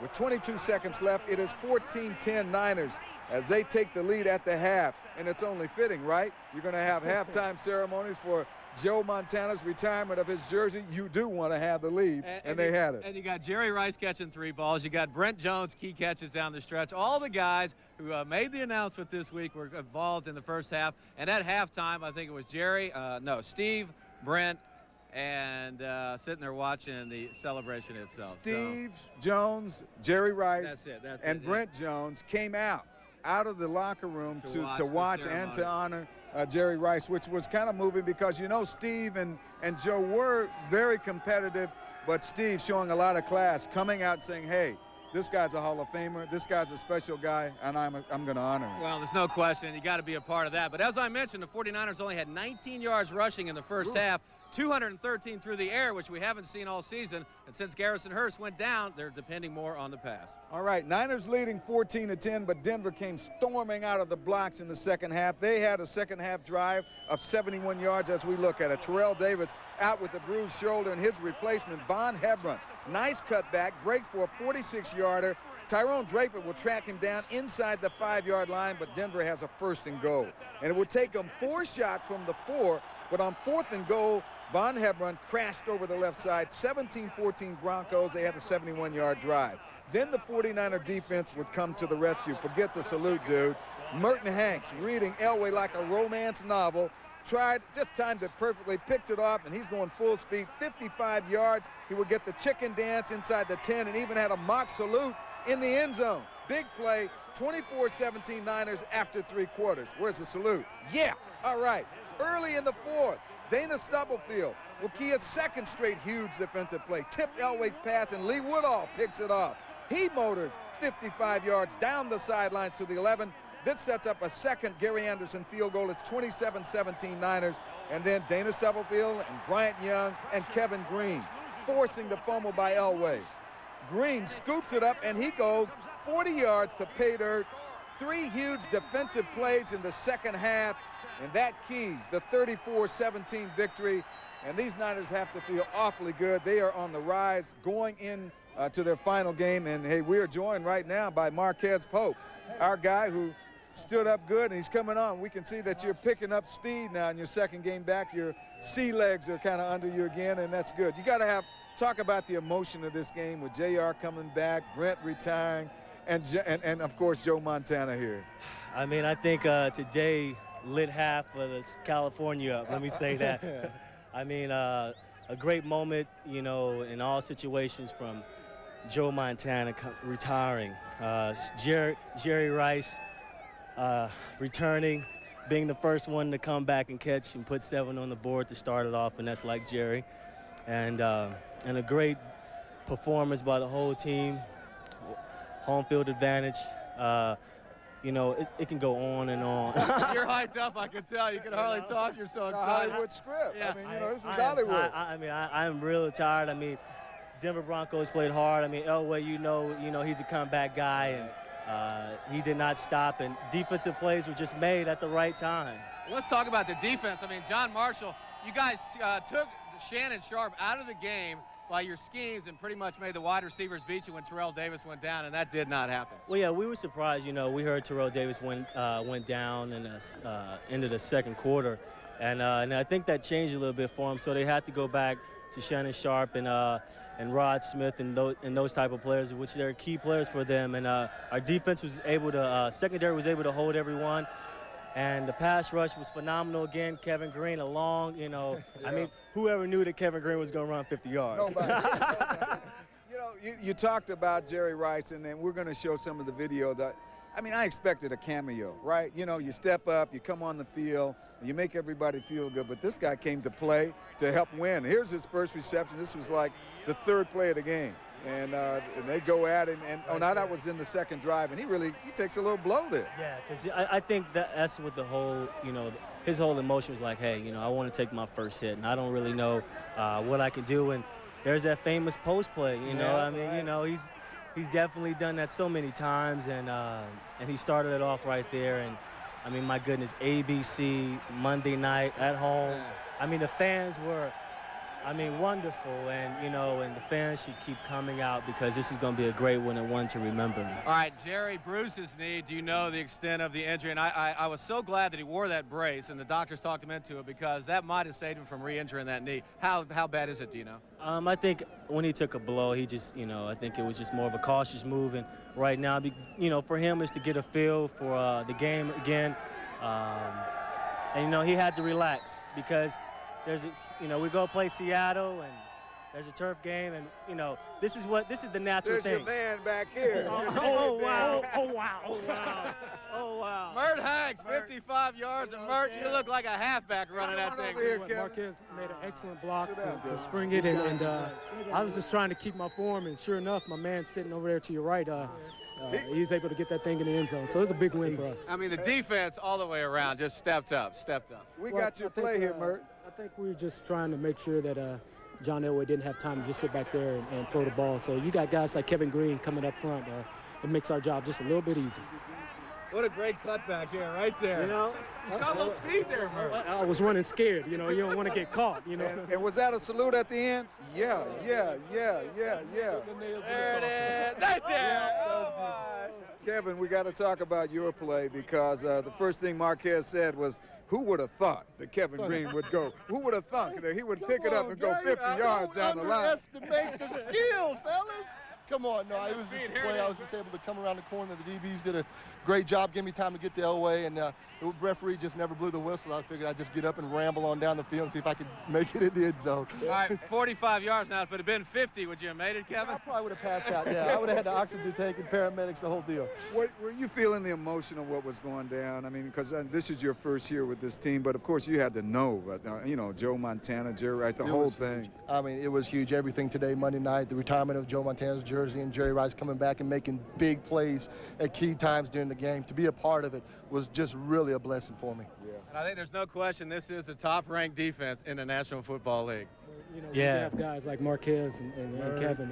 We got a lot of guys with a lot of pride. A lot of guys felt like they were left off the Pro Bowl team that maybe should have made it. And we're at home, undefeated at home, so we got a pretty good shot of heading south down to San Diego in about a month or so. And this is part of the family thing that you see with the 49ers, you know, guys really pulling for each other. What about this one guy, though, we haven't mentioned him, is going out. This was his final regular season game, talking about BJ, Brent Jones. And I mean, he came up huge and made some big contributions, and I thought that was special, too. You know something about Brent Jones? I've been playing against Brent for many years when I was a Ram and so forth. He has made plays on me forever, and it's finally good to be on the same team as Brent Jones and see him just come into a game and have some great big plays. He's had an unbelievable career. I'm going to try to talk him out of this retirement thing. He can still play. I think he's running for office already, man. It's going to be a long talk, bro. That's right. All right, we hate to do it, but we got to take a brief timeout. Stick around. We're not through. Live from 3Com Park with the 49ers. Home field advantage throughout the playoffs. We'll be back straight ahead. Tonight's 49er interview is brought to you by Circuit City. Answers in every department. Low prices all over the store.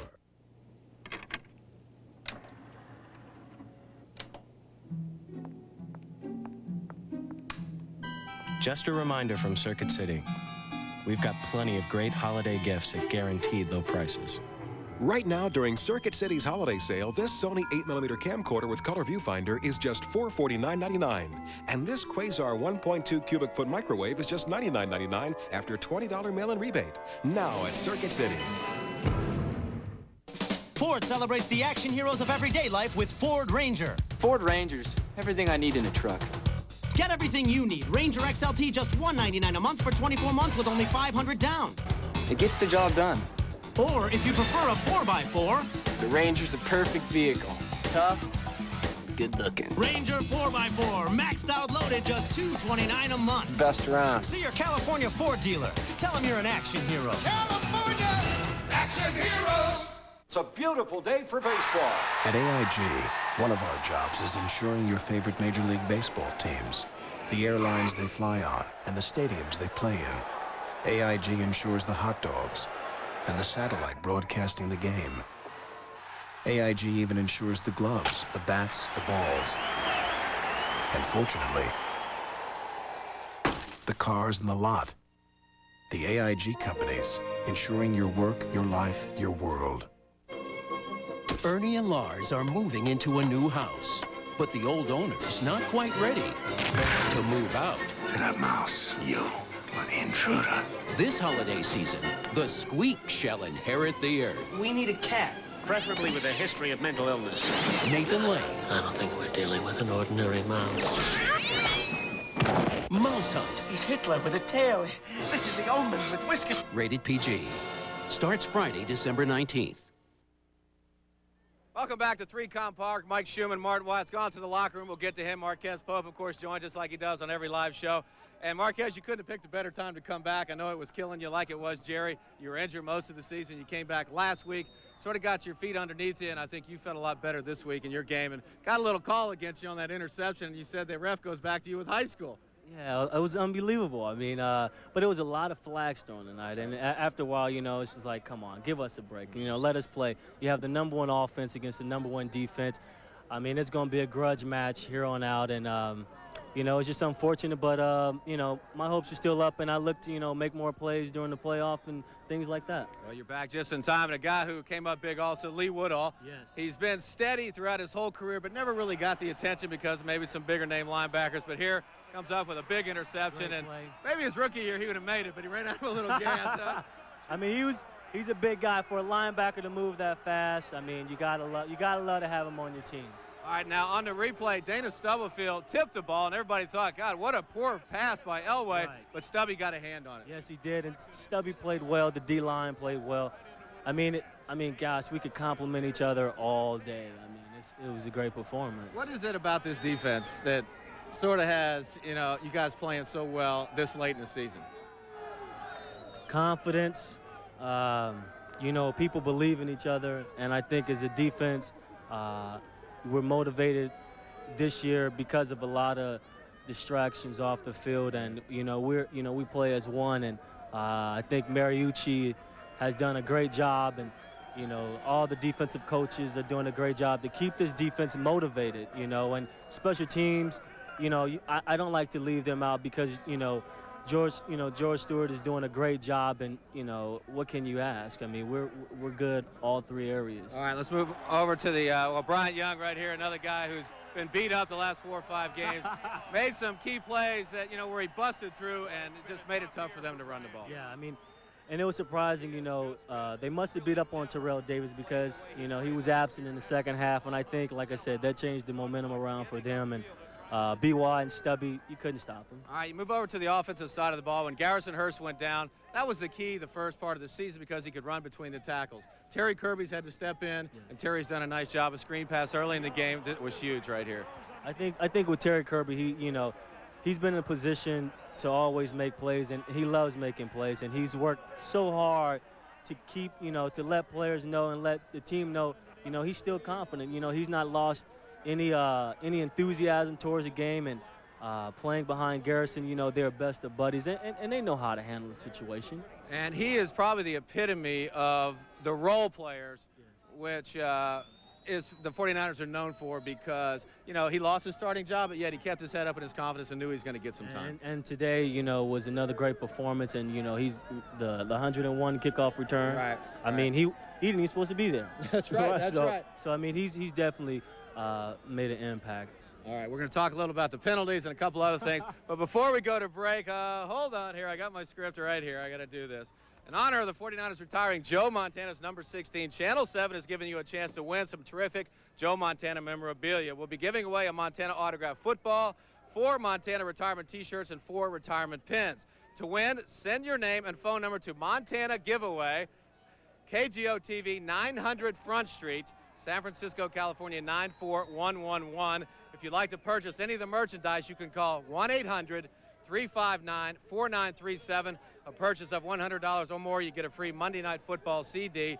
All proceeds go to local charities, including the 49er Foundation. More with Marquez Pope, Martin Lights in the locker room. 49ers home field advantage, 34-17 win over the Broncos. Stick around, we aren't through yet.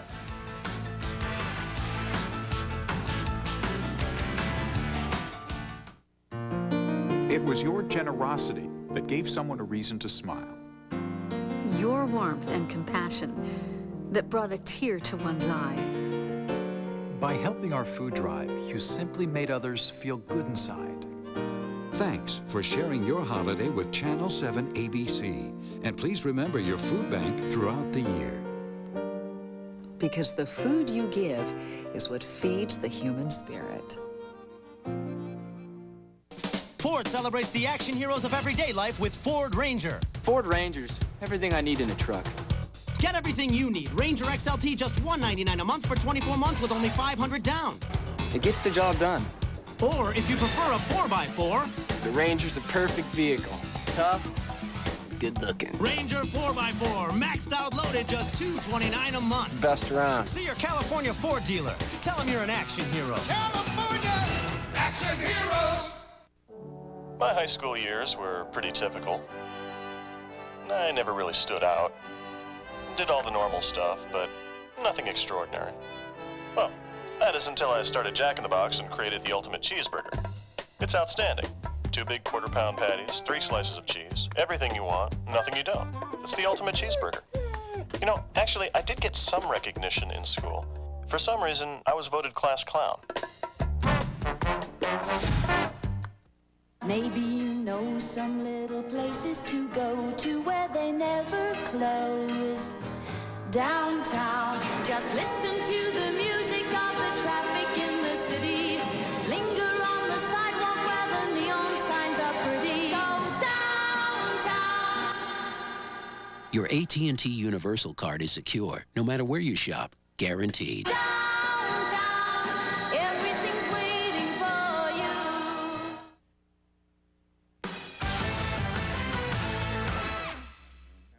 Hey, back to the 49er locker room, and I'm Martin White along with a guy who just played his final regular season game. Well, I don't know. Kevin Greene said he's going to talk to you.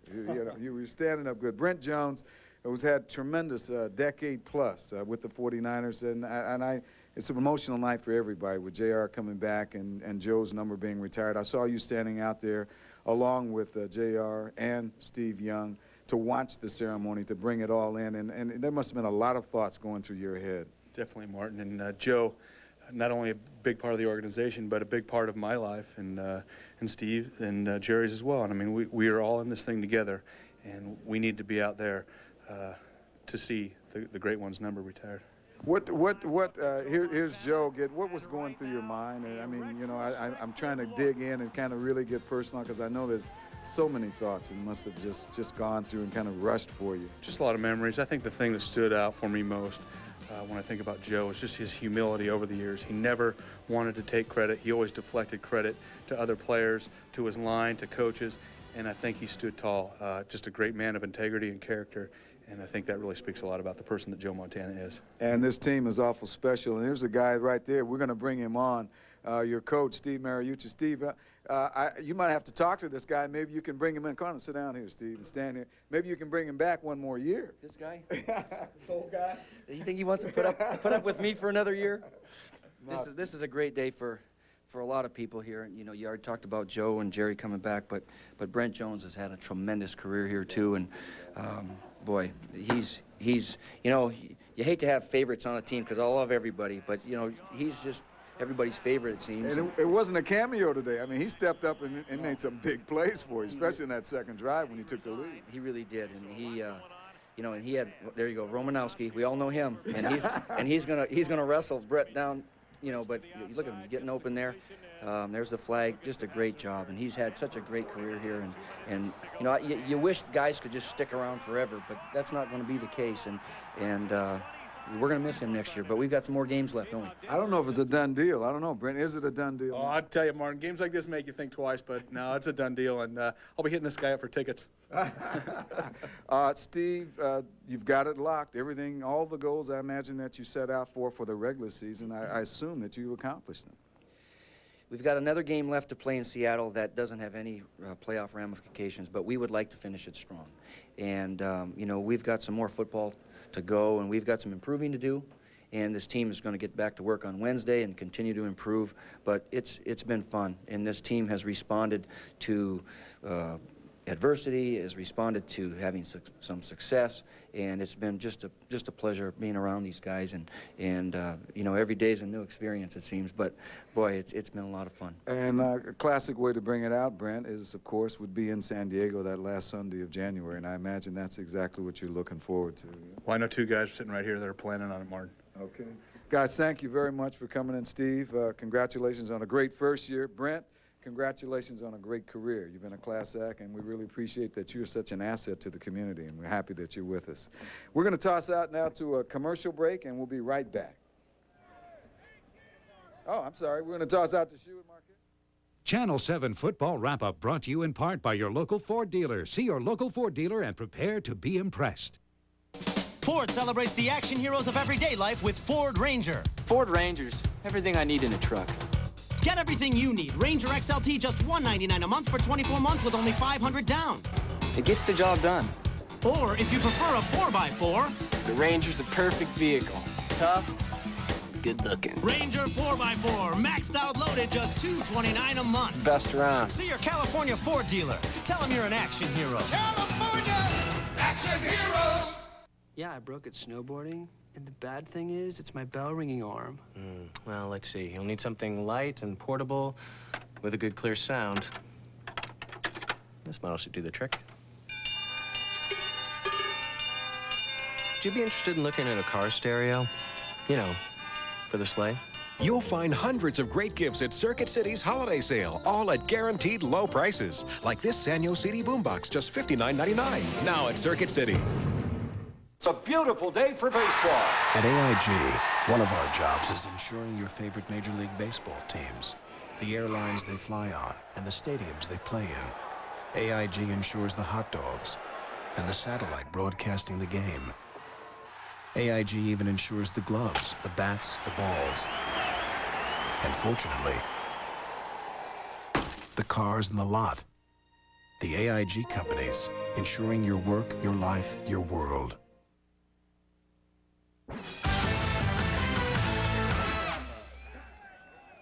This is one happy group of 49er fans and 49ers. Gary Plummer, Marquez Pope, Mike Schumann, Martin White's in the locker room. And Gary, I know you're loving this feeling. You got a Super Bowl ring in '94 against San Diego. Marquez looking for his first one. Home field advantage throughout the playoffs, so it couldn't be any better. Absolutely huge. One of the reasons that it's so huge. No, don't you dare. Don't put that on me. All right. We love this stuff. Right. We love this stuff. Right. This is what we play for right here, to have home field advantage, to have that mud all over the place. This is football. That's football. All right, let's talk about your defense. Everybody came to play now. Woodall, Mert Hanks, Tyrone Drake for contributing, Marquez Pope, Kevin Greene, yourself, and not getting any better. It was huge. You know, we talked about it all week long. We had to go out there and shut them down early on the run. We did that, knocked Davis out of the game. You know, people like Bryant Young and Dana Stubblefield up front just stuffing people, and that was huge, absolutely huge. You had to be inspired, too, with the Montana, the Jerry Rice coming back, Brent Jones. I was waiting for your announcement. It didn't come, so hopefully we'll see you again next year. But with all that said, I was a little worried about the distractions, but didn't seem to affect you. No distractions whatsoever. I mean, this was such an emotional lift. I mean, to see the crowd go crazy when Jerry steps out on the field, the crowd goes crazy again after his first catch and then the touchdown. I mean, you couldn't have scripted the night any better. All right, you talk about emotion. Bill Romanowski got in a little heated discussion with J.J. Stokes. Ended up, spitting in his face is what he did. And I don't know if you got a chance to see it. You see it right here. There's no need for this in any sport, and there's nothing worse than that. I mean, what do you guys think about that? Well, hopefully, someone will see that from the league and find the guy. It's no different than Roberto Alomar in baseball. All right. Yeah, Gary, I got to ask you this. Is this it, the swan song for Gary Plummer? I don't want to retire you, but after talking to Brent and seeing the emotion and all the things that happen here, I mean, this is quite a way to cap a regular season. I don't know. A lot of it depends on what happens down in San Diego. After that, who knows? All right. We'll take it down to San Diego. That's looking ahead. We're going to take a brief timeout. We're not through yet. Stick around. We'll be right back.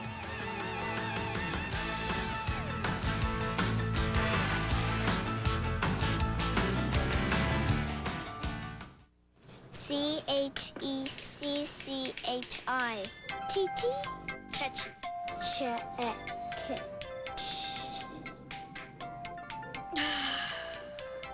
Al-Checky. New ideas like competency testing for teachers, basic skills tests for students. Checky. Checky. Real-world experience. New ideas. Checky for governor. Just call me Al. Crystal water turns to dark, where'er its presence leaves its mark, and boiling currents pound like drums when something wicked this way comes. Introducing